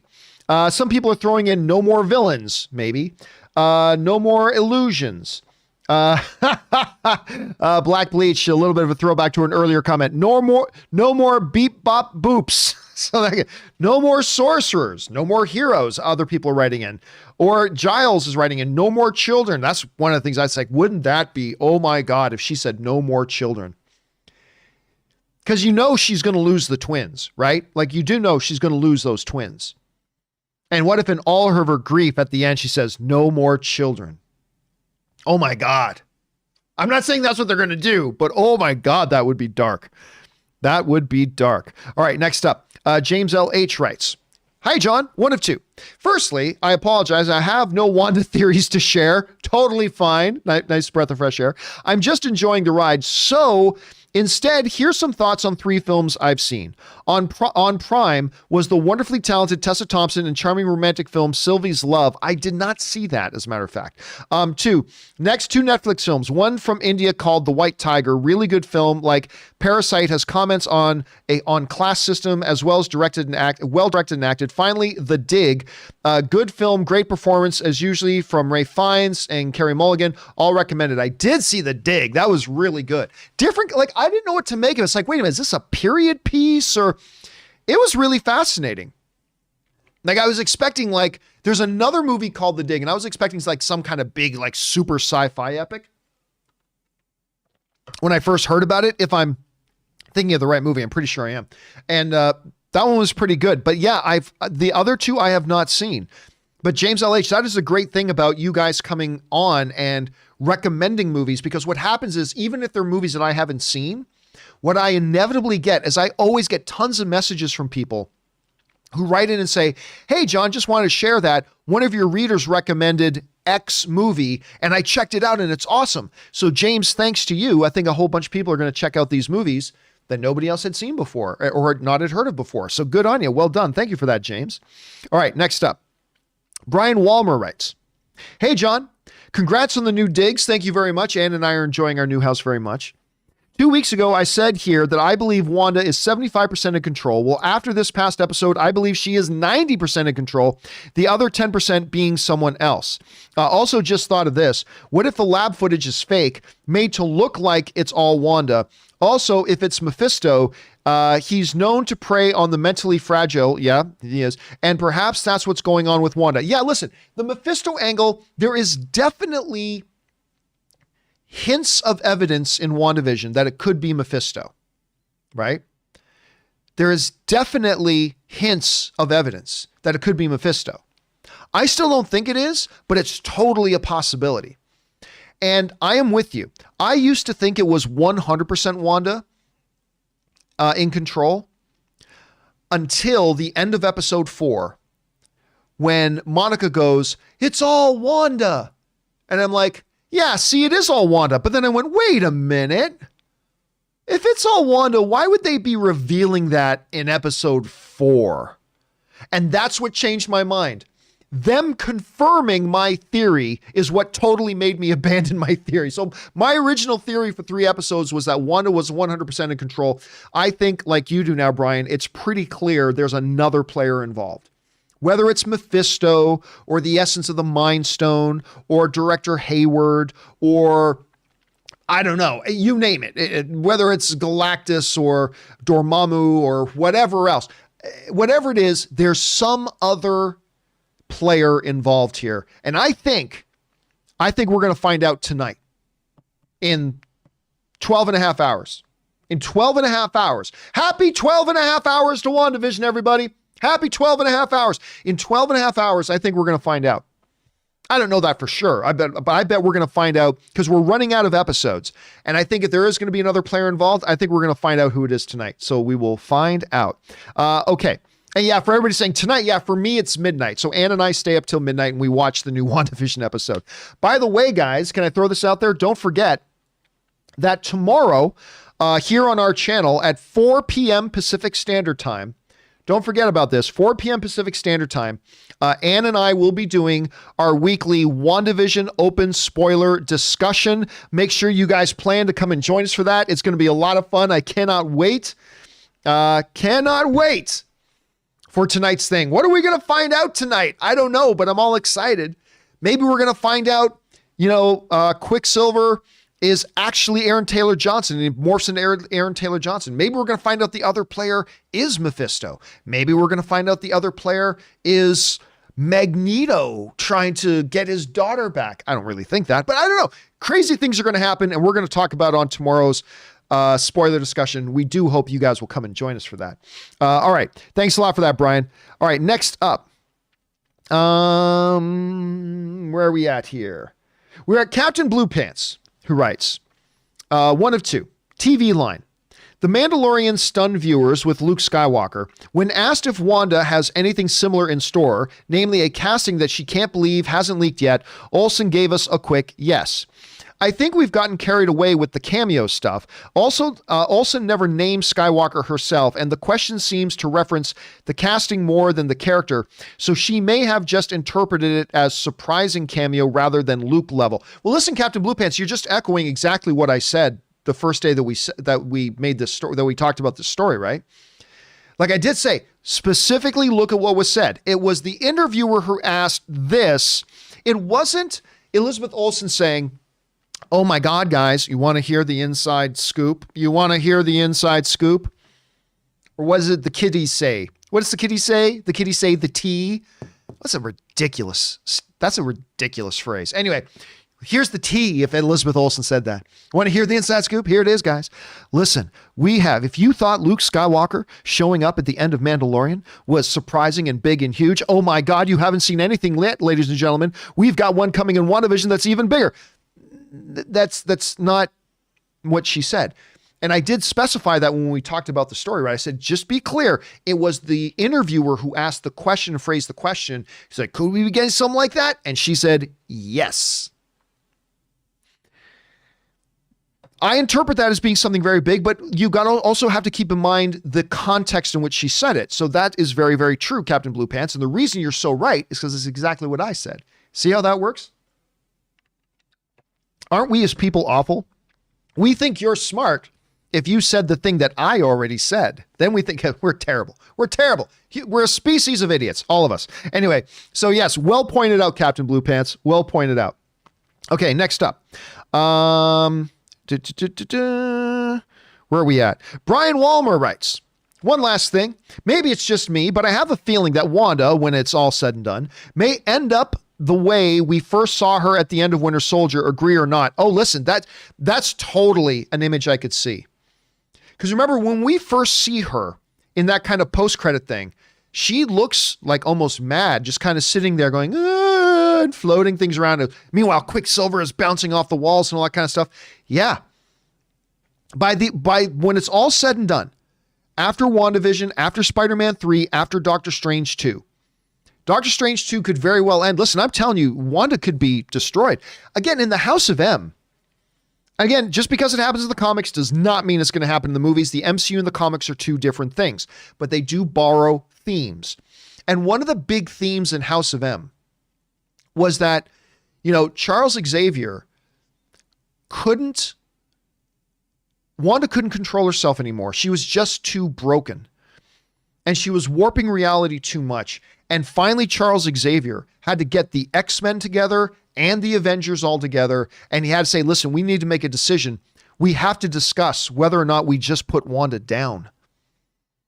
We have to discuss that we may just have to kill Wanda. Because I don't know if we have any other options left. She is literally a threat to the planet. And so that's why at the end of Doctor Strange, we very well could see that a lot of her former Avengers friends have to make some terrible decision that they need to kill her, or maybe she gets redeemed, or maybe she ends up, like you said, like we saw her in that other movie, kind of in a box with her mind broken and just in a cage or in a cell of some sorts, like just kind of lost it. Maybe. There's a lot of those possibilities. Anyway, next up, we go, Mike writes, how long do you think we are from seeing Marvel versus DC, Avengers versus Justice League film? Infinite? I mean, listen, it's happened in the comics. I I don't know if there's ever been any animated thing. I think Superman and Spider-Man, like back in the 80s, had like a crossover cartoon, like a one-shot cartoon, I think. I could be mistaken about that. But honestly, I think it would make a terrible movie. It would make a great 10-minute YouTube video. I think it would probably make a pretty terrible movie, but I don't see that happening anytime soon. So, but never say never, but I'll say minimum 10 years away. Minimum 10 years away, but we'll see. All right, thanks for that, Mike. Boston Steve writes, episode 1, when they go into town for the for sale sign says Hopkins Realty, and upon researching, I found a character named Felicity Hopkins, Lullaby. I think they either pulled parts from her or she is actually Agnes, and there is no Agatha Harkness. Listen, I gotta tell you, I'm not familiar with Lullaby. I'm straight up. I got to admit, I'm not familiar with Lullaby. I don't know. It might just be a name. But listen, I also don't think there's Agatha Harkness. Although, have you guys heard the newest theory? Here's the newest theory going around. The newest theory going around is that Agnes isn't Agatha Harkness. There are now people who think Darcy is Agatha Harkness, which is strange. By the way, Fan of Peanuts sends in a super chat badge into the live chat. Thank you for that, Fan of Peanuts. There's a new theory going around from some people that Darcy is Agatha Harkness. And listen, I don't see anything in the show to justify the theory that she's Agatha Harkness, but I will say this, it would be pretty wild if it ends up being Darcy. Again, I don't think it is, but it would be pretty wild if they ended up doing that. All right, thanks for that, Boston Steve. Next up, Mischievous Gremlin writes, hey, John, Harley Keener, Ty Simpkins, would be an interesting idea of him being the engineer, but I think you're right. He's too young for Monica to be bringing in. I see him showing up sometime in the near future, though maybe in the Ironheart TV series. Yeah, so what was floated the other day is that Ty Simpkins, the kid from Iron Man 3 that befriends Tony, there's a theory somebody proposed that what if this aerospace engineer that Monica references in episode 5, what if that engineer was the Ty Simpkins character, right? He was he was kind of a steward in some ways of, or a young ward, if you will, of Tony Stark in some ways. We saw him pop back up in Endgame at Tony's funeral, right? He was the one kid standing by himself that everybody in theater went, who's that guy? It's Ty, this is the kid from Iron Man 3. So there was this theory that he's the engineer she's referring to. To me, that kid is still way too young to be like a world-leading, cutting-edge aeronautics space engineer. I just think that kid at this point is still too young, and I don't think it'll be it. But I mean, hey, man, crazier things, but they could bring him back into another way and maybe an Ironheart. I mean, who knows? That's not a bad theory there, Mischievous Gremlin. Next up, Kyle R. writes, 1 of 3. Hey, John, big fan from Waterloo, Ontario. Good university town there. Here's a theory. After the battle with Thanos, Wanda finds out that Vision's body is at Sword for safekeeping. Wanda got in contact with Doctor Strange to see if she could somehow save Vision with her powers. He then refers an old contact of his who lives in Westview, Agnes, to help tap into her powers, but ends up creating an alternate reality. Wanda realizes what she created and then breaks into Sword to steal back Vision and thus starting the show. With this theory, we are able to make a connection with the upcoming Doctor Strange film and why Wanda, who has little to no connection with Doctor Strange, is in the film in the first place. Well, I mean, listen, there are theories out there that I don't believe, but do connect certain dots, right? And so you have to at least consider them. I think this is one of those. You're right. You've just proposed a theory that does connect a number of dots. You know, why is Wanda going to be in Doctor Strange 2? There's a connection there. To say he's somehow involved with the events going on right now, that makes sense. Although, again, she doesn't really know Doctor Strange. I mean, she doesn't know Doctor Strange at all. I mean, she really doesn't know Doctor Strange at all. So I don't know, like she might've got his business card. she might have got Doctor Strange's business card at maybe Tony's funeral, although I can't remember if he was at Tony's funeral or not. I can't remember. He probably was at Tony's funeral. But yeah, if she was going to reach out to anybody for help, it seems to me it would have been Hawkeye. But again, your theory does connect those dots. So it's possible. It is possible. Again, I still think the fact that I think Wanda's like 75 to 90% in control and there's another player kind of also manipulating things, I think that cancels it out, but we'll find out. Honestly, I think we are 11 hours and 15 minutes away, guys. 12 hours and 15 minutes. We are 12 hours and 15 minutes away, I think, from getting some of those answers. I think we are going to get some of those answers about what started this whole thing so they can move into the third act of this story.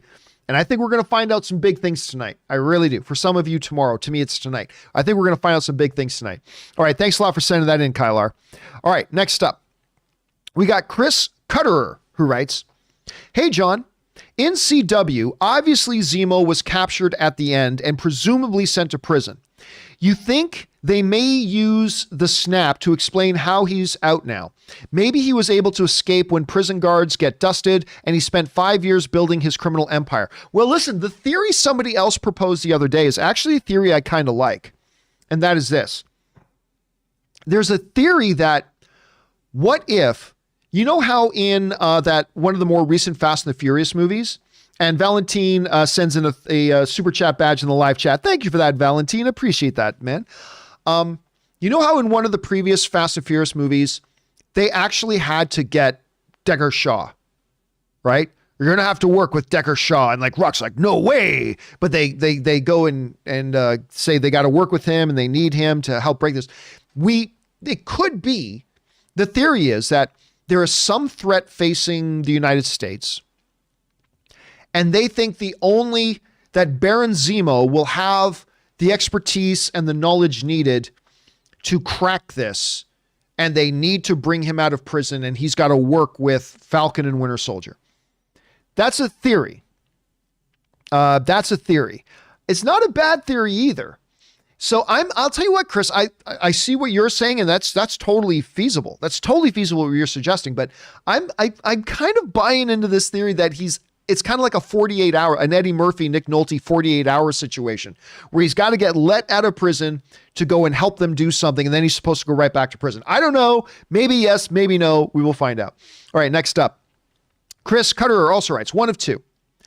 When I first got Disney Plus, I finally rewatched all my all-time favorite films, The Black Hole.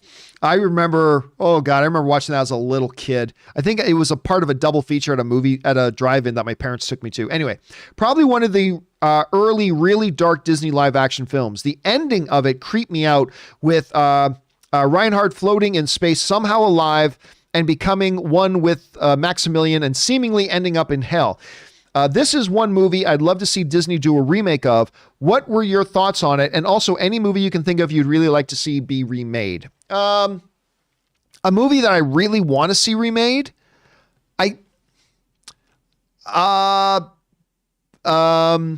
Megaforce. I'd love to see a remake of Megaforce.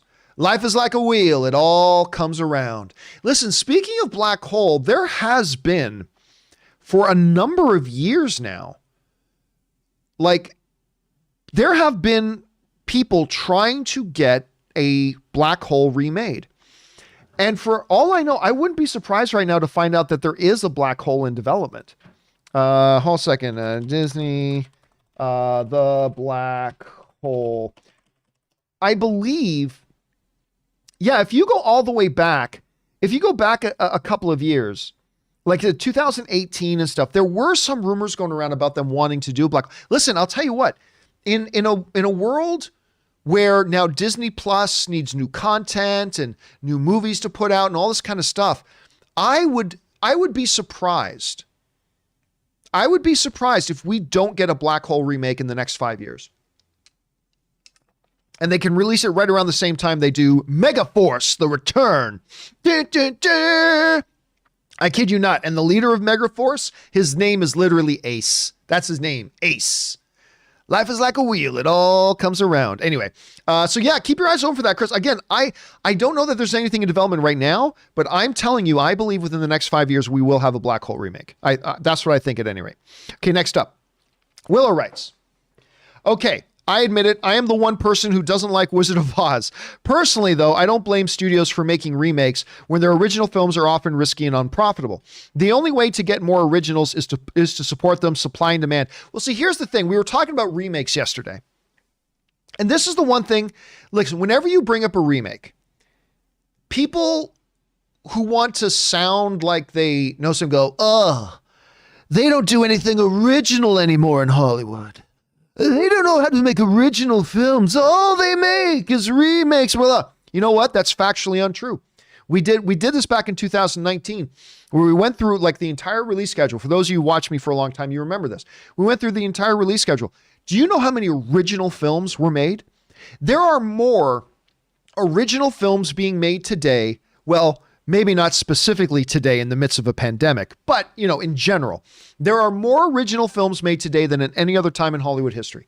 They make tons of original films, more than ever.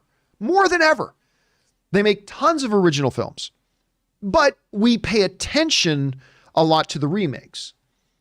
So I remember we were doing this thing. We went through a 2-month schedule. There was 20 something films coming out in 2 months. There was one sequel and there was one remake. And it's in the midst of 20 films coming out, there's one sequel and one remake. And everybody's like, oh, they don't do anything original anymore. It's what are you talking about? You just don't go support them. They make a ton of original films. Y'all just don't support them. And that often comes up too. So that's something that I hope that we start to support more. I mean, I get it. We pay attention to the sequels and the reboots because we recognize the IP. So that's natural. I understand that. And that's why studios make them. But, we as film fans got to be willing to also, get a little more daring.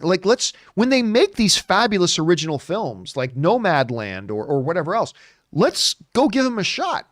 Let's give them a shot. Anyway, thanks for writing that in, Willow. All right. Let's see. MD writes, John, have you ever watched the Tom Hanks produced documentary series, The Movies? Yeah, that was on CNN or something like that, I think. I can't remember exactly. It's a breakdown of the history of cinema with 2 episodes dedicated to each episode, with 2 episodes dedicated to each decade. I highly recommend to your viewers as it can really help gain insight and develop informed opinions about filmmaking and the business, like a film school crash course. Anyway, there's a part where Coppola talks about having some skinny kid follow him around who turned out to be George Lucas. Gave me a massive smile. Oh, dude, if you don't know the history between Francis Ford Coppola and George Lucas, there's an entire documentary to be made there about the connection between Francis Ford Coppola and George Lucas. Here's the funny thing. You guys know who watch me that my wife, Ann Campea, her favorite human being in the world is Tom Hanks. That is just simply her favorite human being in the world. I was going to start watching that series. And again, was it on CNN? I think guys in the live chat, remind me, that was on CNN, was it not? Was that series on the movie series? I think it was a CNN thing. Maybe it was a different thing. But I was going to start watching that. But my wife, Ann, was like, you can't watch that without me because it's a Tom Hanks thing behind it. And you guys are saying yes, that it was. Okay. So that it's a Tom Hanks thing. You can't watch it without me. I'm like, okay. And we never did get around to watching it. I have heard different things about it. I've heard from some people that it's really great. I've also heard from some people that it's not all that great, but I have always wanted to watch it. I've never had a chance to sit down and do it. So I do want to sit down. By the way, Tom Hanks is on a bit of a cold streak for me. He's on a little bit of a cold streak for me. The last 2 Tom Hanks films I watched was the naval war movie Greyhound, and the one that Western he just did called News of the World. I got to tell you, I was underwhelmed by both. I'm not as big of a fan as my wife is, but I'm a big Tom Hanks fan. Huge Tom Hanks fan. Love the dude. But I was not a big fan of either of those last 2 movies. So I don't know. Maybe you guys think differently, but I was kind of underwhelmed by both of them. But that's just me. Anyway, thanks for throwing that in there, MD. All right, next up. Sebastian writes, hey, John and Rob. Rob's obviously not here on a Thursday. I'm a good Canadian kid of 40 years old from Montreal. I love Montreal. Sorry about my Leafs beating your Habs the other night. Following you for almost 10 years. Oh, thank you for that. Big fan of both of you. First time tipping, though. No problem. Thank you so much for being a part of our community. Not enough space to write all of my sentences, so one of two. Regarding the introduction of the X-Men in the MCU. Oh gosh. Okay, we'll get back to Carnell here in a second. Regarding the introduction of the X-Men to the MCU, what if at the end of Doctor Strange, Wanda is so powerful that she ultimately wins against him by saying no more heroes, like in the House of M storyline? But it's the heroes who disappear. The MCU is now a clean slate to introduce the X-Men. Oh boy. Sebastian, I don't know. Okay, well, sorry, Sebastian. I cannot find your third one. It clearly didn't. Either you forgot to write it in or maybe you forgot to hit. Oh, no, you just say 2 of 2. Okay, sorry, that was 2 of 2. And it's a clean sheet for the extra. Well, listen, that is completely in line. By the way, Montreal is beautiful. Montreal is absolutely beautiful. If you guys ever get a chance to visit the fantastic province of Quebec and go visit the city of Quebec, go visit the city of Montreal, you'll never want to leave. Anyway. I completely think that, except I believe this series is going to end with no more. No more heroes, no more superpowers, no more government, no more children, if you want to get really dark, no more Italians. That would be bad for me. Whatever. I do believe they're going to go that route, and they're going to say like no more and then something like that. But I don't believe they're going to wait for Doctor Strange 2 to do that. I think that's going to happen at the end of this series. And maybe it could be like no more heroes, and that creates a situation, and now maybe Spider-Man is, I don't know. There are so many things on the table right now. There are so many viable possibilities here that we're just going to have to wait and see. But again, I agree with what you're saying, that we're going to hear Wanda utter those iconic words. I just think it's going to happen in this series rather than Doctor Strange 2. But I'll tell you what, Sebastian, if she doesn't say it by the end of WandaVision, then I'll totally think you're right. Like if she doesn't say it by the end of WandaVision, I will 100% believe that she's going to say it in Doctor Strange. But what comes after? No more. Mutants, humans, children, heroes, powers, testicle hair. I hate testicle hair. Anyway, let's move on here. Where did that come from? I don't know. Just wanted to let a little beef of mine. It irritates me. Don't like it. Gets itchy and scratchy.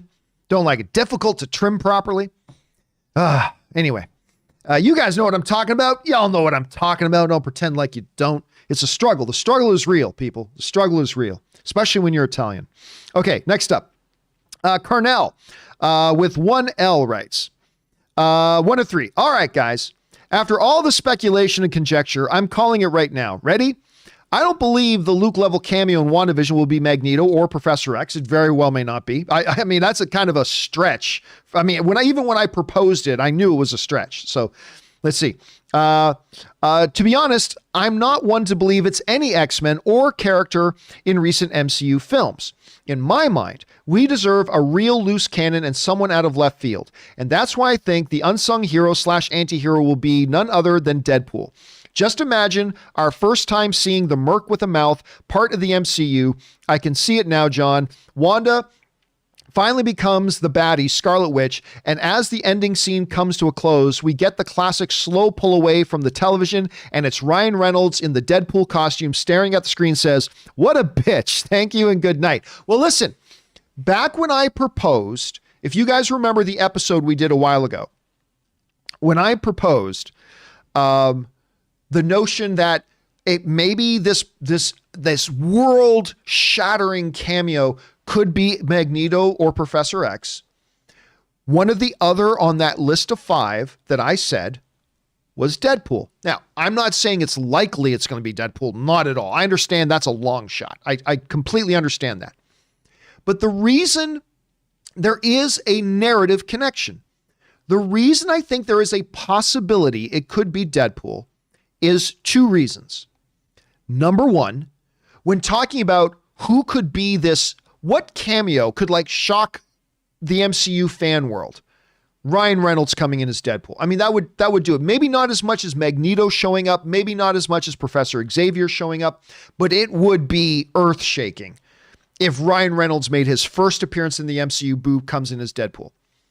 The second reason why I think it's, even though it's a small possibility, the second reason I believe there is at least a possibility is that what is, other than being the merc with a mouth, what is the nature of Deadpool? He's the only comic book character who knows he's a comic book character. Deadpool is the ultimate fourth wall breaker. And when you look at Deadpool in the context of being the fourth wall breaker, and then you look at what is WandaVision, pretending to be living in a 1950s and 60s and 70s and 80s sitcom that is projecting it like a TV show to those watching on the outside, it seems like, at least on a certain shallow level, that thematically there's a connection there. That Deadpool, the ultimate fourth wall breaking, comic book aware character, could totally fit into that scenario. Again, let's be very clear. Do not misquote me. And by the way, yes, ladies and gentlemen, happy 12 hours. Break out the champagne. Get me a bottle. Happy 12 hour until the new episode of WandaVision. We are now at the 12-hour mark, ladies and gentlemen, as time continues to tick down. Tick, tick, tick, ladies and gentlemen, to the new episode of WandaVision. We get some answers and see Ryan Reynolds appear as Deadpool tonight. No, I don't really think that's going to happen, but that's why I think there is a distinct possibility, Carnell. I think there is a distinct possibility. All right, listen, I'm going to do one more, guys, but we're not done for the day. I'm going to do one more, but then I'm just going to take a little bit of a break. I'm going to go refill my drink. I'm going to go do some manscaping of that testicle hair we were talking about. I'm going to get all set, and then we're going to go for like another half hour. We're not done yet. We're going to go long today. We got more questions to take. We're going to go long, but I'm going to take this one more, and then we're going to take like a short 3 to 4 minute break if you guys don't mind. Anyway, Rebel Plot Armor writes, FYI, to lovers of the Star Wars Legends universe or continuity, there is a pretty good fan-made animation of the Dark Empire storyline on YouTube from Wilkins Animation. I think that would be neat if Disney made Legends animated movie adaptations too. I mean, that's possible. I don't think they plan on doing that though. Like, I think right now, Disney is clearly in a place that they are willing to pluck out of Legends, the formerly known as the Star Wars Expanded Universe, that was never canon. It was never canon. But there is a vast Star Wars Expanded Universe that isn't canon that they now refer to as Legends. And what Disney has shown that they are willing to do is to reach into Legends and pluck out here and there little things that they can use, whether it is something like a Grand Admiral Thrawn, right? Grand Admiral Thrawn is a character that they literally reached into the expanded universe and plucked out to use in their canon universe. I don't think we're going to see them actually do full-on productions of expanded universe because they don't want to create confusion. So I'm going to guess that they're not going to do that. But hey, if they want to try something with animation to make it very clear this is separate, but then again, they have very canon animation like Clone Wars and Rebels and things like that. So I don't know, but I'll say right now, I kind of doubt they're going to do that. I doubt they're going to do that. Anyway. Okay, guys, listen, I'm going to take just a short, quick break here. Like I said, refill my drink, give my throat a little bit of rest, then we'll come back and we'll keep on going for another little while. So why don't you guys take this opportunity to talk amongst yourselves, run, take a bathroom break, do whatever it is you got to do. And we will be right back. Don't go anywhere, guys. I'll see you in just a couple minutes.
All right, guys, and we are back. Thank you so much for your patience and indulgence, everybody. So I took a little bit of a break there, went, refilled my drink, all ready to go.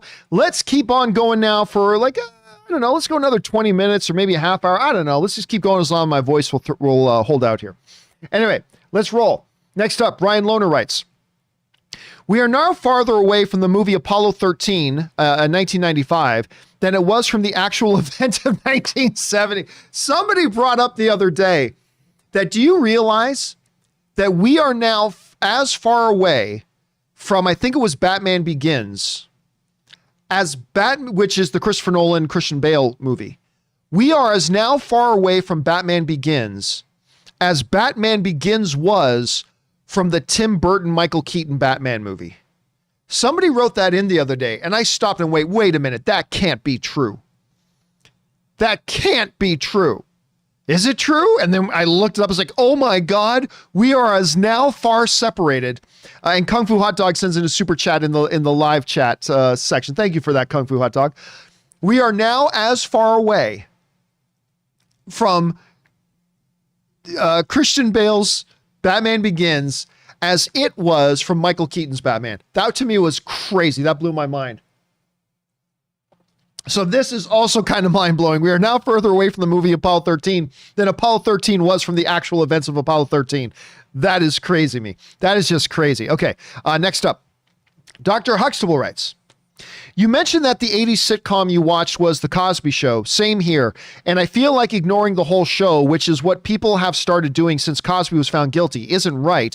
What are your thoughts and how should it be remembered? Listen, let's be very clear. There's no such thing about what is right and wrong when it comes to that question. You are in no place and I am in no place to tell somebody how they should feel and how they should react to a situation as stunningly disappointing as the Bill Cosby situation. Listen, I grew up as the biggest fan of Bill Cosby. I still think to this day that Bill Cosby himself, the comedy concert, is the single funniest comedy concert I have ever seen in my life. But after finding out all the stuff he did and was found guilty of,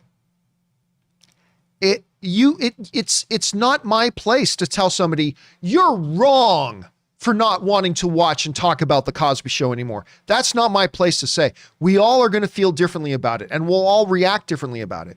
Like, I know some people can go, you know what? Yeah, that Cosby son of a bitch. He's a son of a bitch. But that show was the show. I'm separating the artist from the art, and I can still watch Cosby Show and appreciate it, even though that guy's an asshole. But there are some people that are just like, I just feel too dirty. I just feel too wrong trying to watch something with Bill Cosby now. And that's not wrong either. There's no such thing as right and wrong. There's no what you should do when it comes to this. This is a very, very, it's an ugly situation that everybody's going to have their own response to it, emotional response to it. And it's not my place or yours to tell people how they're supposed to feel about something as terrible as that situation. Everybody's going to react differently to it. Just like I think it's not my place to tell anybody to not watch that show, right? Like, if you can still watch that show and separate the art from the artist, great. But I'm not going to tell anybody they should still watch the show, and I'm not going to tell anybody they shouldn't now watch the show. We all feel a certain way, and we all feel differently, and that's kind of my take on it. It is too bad, though, because I used to love that show. All right, next up. Juice writes, in Infinity War, Vision tells Wanda that the Mind Stone is trying to warn him of a threat, and Wanda attempts to communicate with the Mind Stone. Perhaps the Mind Stone, realizing the threat, used Wanda to be eventually reborn like a pregnancy because Wanda can alter reality. She makes twins. I mean, that's an assumption based on an assumption, but what you're saying here, Juice, is completely a theory that I'm kind of buying into. That the essence of the Mind Stone, the stones are basically sentient in a way. Right? We hear that's implied several times in the MCU movies, that the stones have sentience, like they are aware. There is a living essence to the stones, including the Mind Stone. And that maybe The whole thing of WandaVision is predicated on the idea that the Mind Stone is trying to get back its corporeal form. Could be. Maybe the Mind Stone manifested the twins. Maybe Wanda did. Maybe whoever this outside player is, and I think we might get identified tonight, maybe they're the ones responsible for the twins. Maybe the twins birthed themselves. A lot of theories there, Juice, but I do like the idea that the Mind Stone could be at play here. We'll see. We'll see. All right, next up. Francois Rochefort writes, "Hey, John and crew. Greetings from Canada. Greetings. Let's ask Aaron, who will be here tomorrow, for the question of the day." I'm not quite sure what that is. Obviously, you probably sent Aaron a Cameo. So Aaron is on Cameo. I was also on Cameo for a while. I'll be honest with you. And I had to write letters of apologies to a lot of people. I couldn't keep up. So I eventually just kind of shut my Cameo down because it was too much. But, and I did get around to many of them. You guys know I got around to many of them, but I couldn't keep up. So I had to shut the Cameo down. But Aaron is also on Cameo. And I'm guessing that's probably a question for her, Francois. So thanks for checking out Aaron on her Cameo. By the way, once again, Francois, thank you for giving me an opportunity to mention it. Don't forget, tomorrow, Erin Cummings makes her triumphant return to the show. She's going to be my first house guest in my new place, other than, family that I have living around here. But Erin's going to be our first house guest here. I'm really excited about that. So thanks for pointing that out, Francois. Appreciate that, man. And thank you for supporting our channel on that level. It's really appreciated. All right, next up. El Hio del Anonymous writes, I like that. "Hey, John and Rob." Obviously, Rob's not here on Thursdays. "Besides Deadpool, who do you think can stick in the MCU from the Sony or Fox universe?" I don't think anybody from the Fox universe. I mean, not counting remaking the characters is something different. I don't think anybody from the Fox universe is. But, I mean, it kind of looks like they're setting up Morbius. I mean, I have no definitive proof of anything, and I don't think anybody has any definitive proof at all. But it kind of looks like they might be folding Morbius, Venom, maybe the upcoming Kraven, maybe the upcoming Madam Web. It looks like they might be folding them because, remember, Sony and Disney have that active partnership. They might be folding them into the MCU. I don't know. But I think out of any of those, it is more likely that the Sony characters may do that. So I'll say Morbius right now because they seem to be drawing a connection. Don't know for sure, but it seems like they're drawing that connection. All right. Next up, Queen Diesel writes, "I know that you said on Wednesday's show that Spider-Man 2 did not have Feige's presence in it, but I was just checking the team that put that masterpiece together, and Kevin Feige is actually listed as an executive producer." Wow, yes, but he did very little on this. He didn't do anything creative on that thing. We often talk on this show about the fact that producer in movies is like the most nebulous thing. They're literally, like Steven Spielberg has been listed as a producer on movies that he literally had one phone call with somebody and then got a producer credit. And there are different things that different producers do. There's the real producers, then there are executive producers, then there are associate producers, and there are assistant producers, and there's all these types of things. You go to an IMDb page, there can be like 18 producers listed. Some of them, like the actual producers, probably did a whole lot of work. A lot of them probably did very little. A lot of them maybe just worked in the logistics of pulling the movie together. But yeah, Kevin Feige was not involved creatively he's talked about that before, but no, Kevin Feige was not involved creatively with Spider-Man 2. All right, next up. Felipe Desamores writes, Robo/Necro Revisited, clarifying from the other day, vibranium being compatible with organic material, as in the heart-shaped herb in Wakanda, is how Wanda may have spawned real kids. Vis-a-vis, I guess Beast or Forge for the Engineer, Monica reference. Again, I don't think it's going to be any X-Men characters.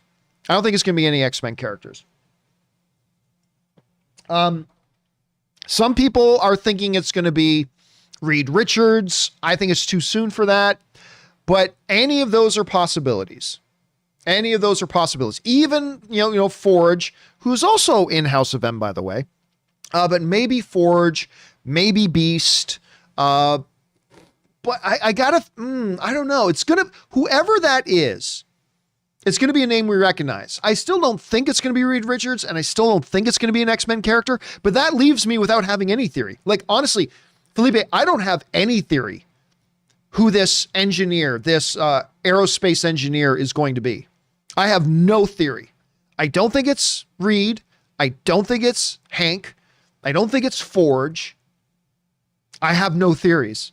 So maybe it's one of them, but I think it will be a name we recognize. Just right now, I have no idea in the world which person it's actually going to end up being. All right, next up. John Argot Rodriguez writes, one of two. This may sound blasphemous, but back in 2015, when Spidey's fate was up in the air, I was one of the very few people who wanted The Amazing Spider-Man to continue. I loved Andrew Garfield's Spider-Man. I know he's a fictional character, but he meant his portrayal was great. During that time, I just moved and was bullied at school and felt alone. His version was phenomenal, and I love Tom Holland. He's great. But when I found out Garfield was no longer Spider-Man, I was legitimately heartbroken. Listen, John, I am with you on that. Listen, I was not the biggest fan in the world of The Amazing Spider-Man 2, right? There's not a lot of people in the world who were big fans of The Amazing Spider-Man 2. But I loved Andrew Garfield as Spider-Man. And I loved his chemistry with Emma Stone as Gwen Stacy. I hate romances in comic book movies. Every comic book movie has them. Very, very few that I actually like. Tony and Pepper totally works. I love the Tony and Pepper one. But Andrew Garfield and Emma Stone's connection, their on-screen chemistry, their banter and their dialogue, that dynamic was fantastic. And I really loved the first Amazing Spider-Man with Andrew. And even though I'm not the biggest fan in the world of The Amazing Spider-Man 2, I still really liked Andrew in it, and I still really liked Emma Stone in it. And yeah, I was disappointed too. I'm not going to lie. I was disappointed when I found out that Andrew Garfield wasn't going to be Spider-Man anymore. I understood it. I get it. Especially with the new partnership with Marvel, and Marvel didn't want to bring any baggage in. And I think Sony was kind of butthurt over how badly their attempt to launch a Sinister Six went, and I think they were ready to move on from it too. It was nothing about Andrew Garfield. It was just that's just the context they found themselves in. And I'm with you. I love Tom Holland. I love Tom Holland's Spider-Man. That doesn't change at all. But yeah, back in the day, I was pretty disappointed too, man, when we find out it wasn't going to be Andrew anymore. All right, next up. Let's see here. John Argot Rodriguez writes, also, congratulations on the new house. It looks awesome, and the view looks great. I thank you very much. We love our new house. It's our first house we've ever owned. We've never actually owned our house because living in LA, we can't afford to own a house in LA. So we just moved an hour outside of LA, so not too far, and things became a lot more affordable, and we were able to get a house that we really love. And thank you for that, John. I appreciate that. All right, next up. King Artros of Monteval writes, hey, John. I just rewatched Doctor Strange again. It's been a while, and the Ancient One was constantly talking about the multiverse. A direct quote from the Ancient One, learning of an infinite multiverse includes learning of infinite dangers, just the beginning. Oh yeah, listen, they've been laying the foundation of, like, Doctor Strange introduced the MCU to a whole lot of things. Like, really, when we sit back and look at Doctor Strange, we've really got to appreciate just how pivotal the Doctor Strange movie was in terms of new elements being brought into the MCU that had never really been there. I mean, the mystical was the obvious one, right? The horror elements as well, like with Dormammu and all that kind of stuff, that was there as well. And by the way, how good was Mads Mikkelsen in that? Mads Mikkelsen as Caecilius. Mads Mikkelsen was so good, and I loved him as the villain in that. Anyway. But also, like, you're right, the stuff about what the Ancient One was talking about. It introduced a lot of things, and I think if we go back, if we go back and watch that stuff again, we'll start to realize, wow, they really did like lay the groundwork for a lot of stuff in the MCU in that Doctor Strange movie. Anyway, so it's a good observation there, King Montrose. All right. Matt Curry writes, I understand that movies make their money at the theater. What doesn't make sense to me is that releasing both movies in theaters and straight to VOD can't work. What if studios have the theaters a higher percentage cut of the VOD sales? Well, here's the problem. The reason it doesn't work is this. And I don't want to go into it for too long, but here's the basic gist of it is. A movie is not going to make $800 million at the box office if people can just watch it at home. It'll make some money. It'll make some. But they're going to miss out on an awful lot. Putting a movie on streaming services is completely incapable of making anywhere near the amount of money on a per film basis that it can in theaters. It just doesn't work. I mean, that's why Disney, who does it right, Disney has been adamant that, look, they made like $11 billion in box office revenue before the pandemic in 2019. They made like $11 billion at the box office. They're going to lose money. They did lose money. They're going to lose money when the first year of Disney Plus wrapped up. It was a loss. That's okay because they knew in advance it would be. It's going to take a while to make it profitable. But on a per film basis, and Disney understands we can put all of our movies in theaters, make billions of dollars, and then put them on Disney Plus. Win-win. Everybody wins. Everybody wins. So anyway, and I think Warner Brothers is waking up to a very rude awakening right now about their plan wasn't going to work, but we'll see. We'll see. Plus, what's the point in giving percentages of if you're the streaming services, why would you want to give points to the theaters? How does that help you? It just doesn't work, man. It just doesn't work. All right, next up. Matt Curry also writes, and after agreed extended period of time, the studios would get the entire cut of VOD sales. To me, someone who opts for VOD never had any intention of going to the theater in the first place. Also, I believe this could address a small market of people. Again, I've kind of addressed that all before, and we just kind of addressed it in the first part of the question. So yeah, it doesn't work. Matt also writes, who really don't care to go to the theater at all. And by the time the movie is even released on VOD, they have already lost interest. So ultimately, they never see the movie. Sorry for all the questions. Would love to hear your thoughts on this. No, listen, it's been proved. Statistics and history shows you can still make a lot of money in the home video market after a movie is done theatrically, especially if people like the movie. Like people loved Endgame. It did bonkers sales in home video afterwards. Nowhere near the type of sales and money they made in theaters, but it still did quite well. So again, there's a lot of stats and figures that have been put out there. There was one particularly really good one put out in The Verge. The Verge is more of a tech industry site, but they put out a great study that really showed the financial breakdown of it all and how it just really doesn't add up. It doesn't really work. They're hoping that the paradigm changes enough that it can, but right now Disney still understands. This is why when Disney did their Investors Day announcements, almost only Raya and the Last Dragon are they doing of the whole VOD and in theaters at the same time. Everything else, particularly all their bigger stuff, Disney knows this is what works. We put it in theaters, we make huge amounts of money. Then these movies everybody loves, we put exclusively on Disney Plus, and then people sign up for Disney Plus. It's a win-win. And again, the article in The Verge did a better job of explaining it than I am, but so I would encourage going and checking that out. Okay, next up. Ganillo, I hope I'm pronouncing it. Well, tipped in $40. Thank you for supporting the channel on that level, man. Seriously, that's very, very generous. Thank you, man. Hey, John, love the show. Thank you so much. Big shout out to the greatest supporting crew on the planet Earth. By the way, your documentary was awesome. Keep up the great work. All right, you just gave me my excuse. You just gave me my excuse to do the old plug monster, plug.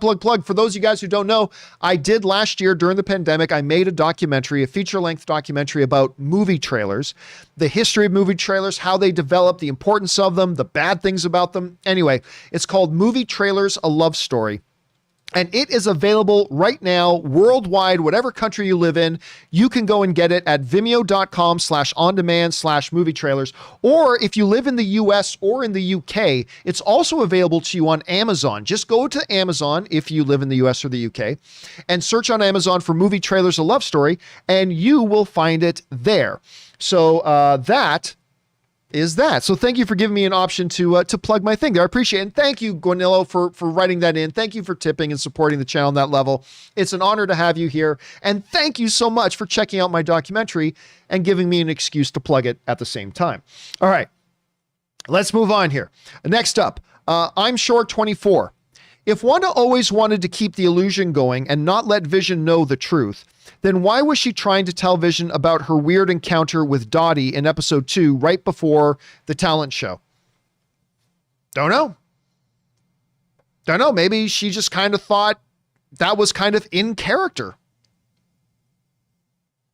Maybe she just kind of felt like that was something that would have happened in one of these 50s and 60s shows. I'm not sure. Or it could have been an early indication of things that happened later, like the doorbell ringing when she didn't do it. Remember, she's talking to Vision, the doorbell rings, and she's like, I didn't do that. Maybe the Dottie thing was kind of like that. Maybe that was an early manifestation of something that, wait a minute, I didn't do that part. What's going on? I'm in control here, but I didn't do that. Maybe that's it. Or again, maybe she just kind of felt like that was just a part of the show. I don't know. It's a good question though. We might have to revisit that though. That might be a moment that after WandaVision season 1 is done, we may have to go back and go, oh, that's what was going on there with Dottie. Maybe it's a good observation. I'm Sure 24. Well done. All right. Next up, Jay Thomas writes, hey, John and Rob. Obviously, Rob's not here on Thursdays.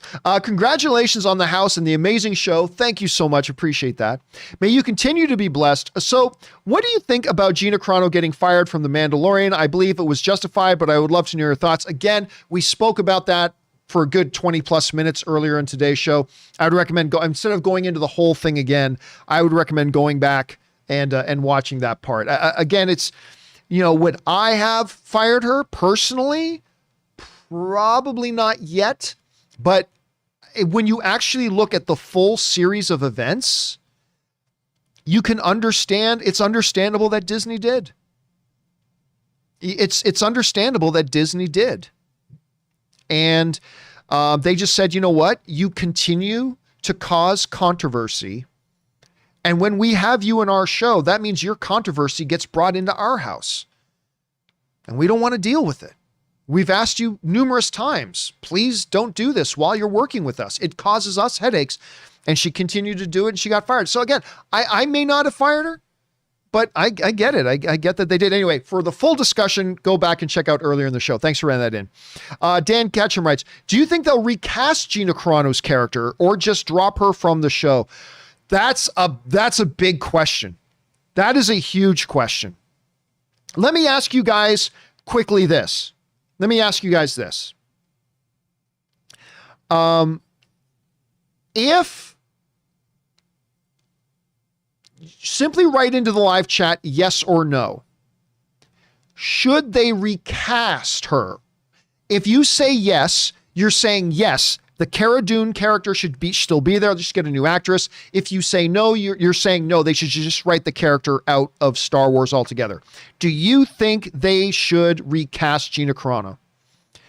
And no, yes, yes, no, no, yes, yes, no, yes. But it seems pretty...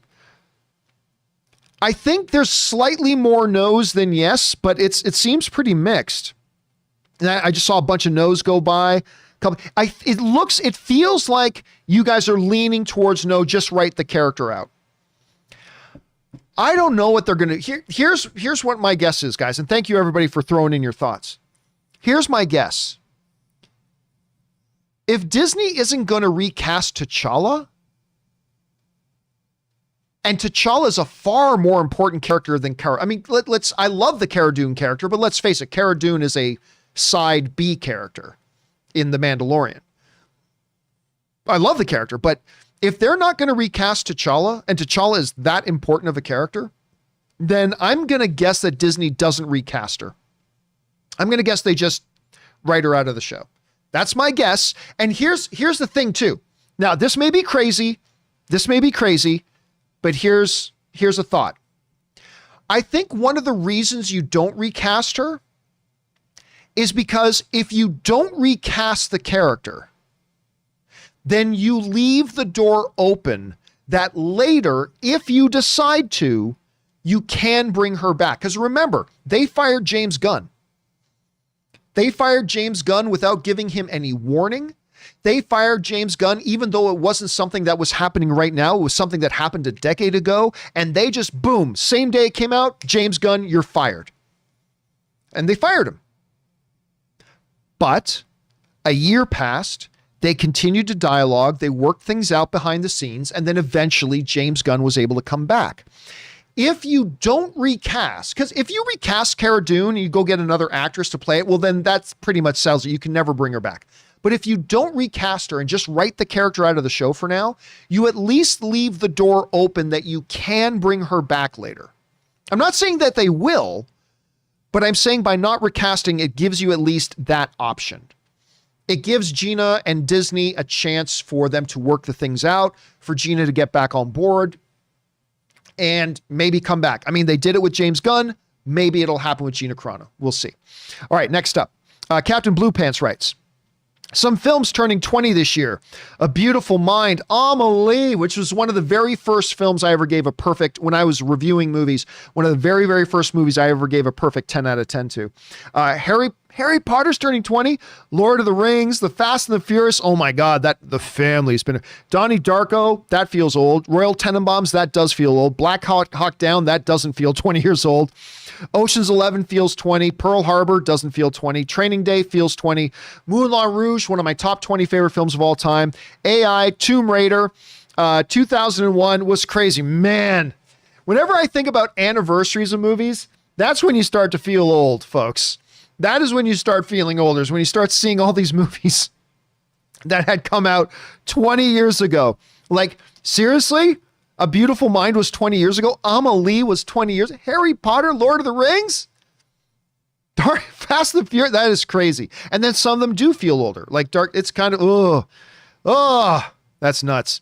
All right. Thanks for making us all feel old, Captain Blue Pants. All right. Ryan Lohner writes, I can't imagine what it was like for Pedro Pascal having to work with Gina Carano and saying all that hateful stuff when his own sister was transgender. But he couldn't say anything because she wasn't ready to come out. I'm very thankful that's all over. And listen, apparently, according to Gina Carano, she said, I'm not sure if I still have it up here. Let me see if I can find it. Where did it go? Yeah, let me see this. Remember, Pedro Pascal, according to Gina Carano, and in that statement they put together, Gina Carano, she walked those statements back because of her conversations with Pedro Pascal, right? Gina Carano posted, Pedro Pascal helped me understand why people were putting those in their bios. She then went on to say that she didn't know before why people put that in the bios, but I do now, thanks to Pedro Pascal. I won't be putting them in my bio, but good for all of you who choose to. I stand against bullying, especially the most vulnerable, and freedom to choose. So, I mean, Pedro Pascal helped her come to those understandings. So I have to assume that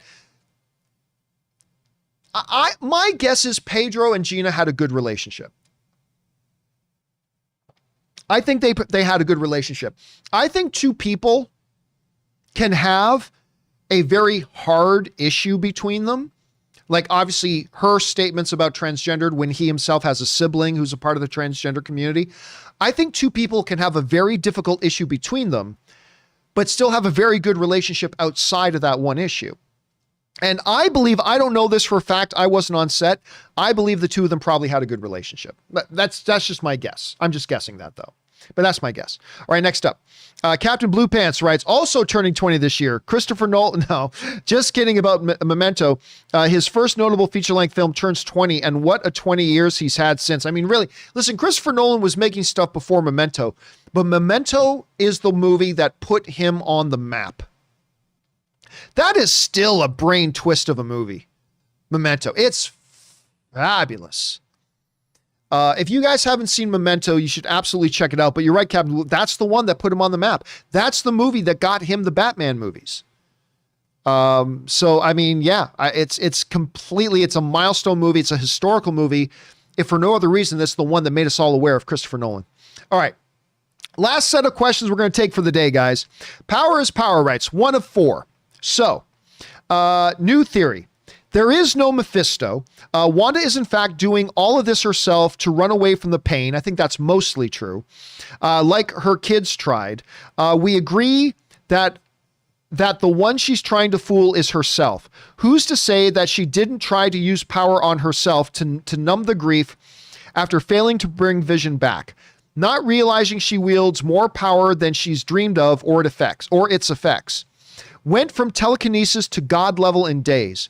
Could explain her glossy-eyed look after booting Monica. Vision, I have to believe all of this was subconscious at first and that you only recently became aware. That was a really deep line that I think a lot of people, including me, have kind of overlooked. It's a good point. It's an addiction. She's aware, but why stop?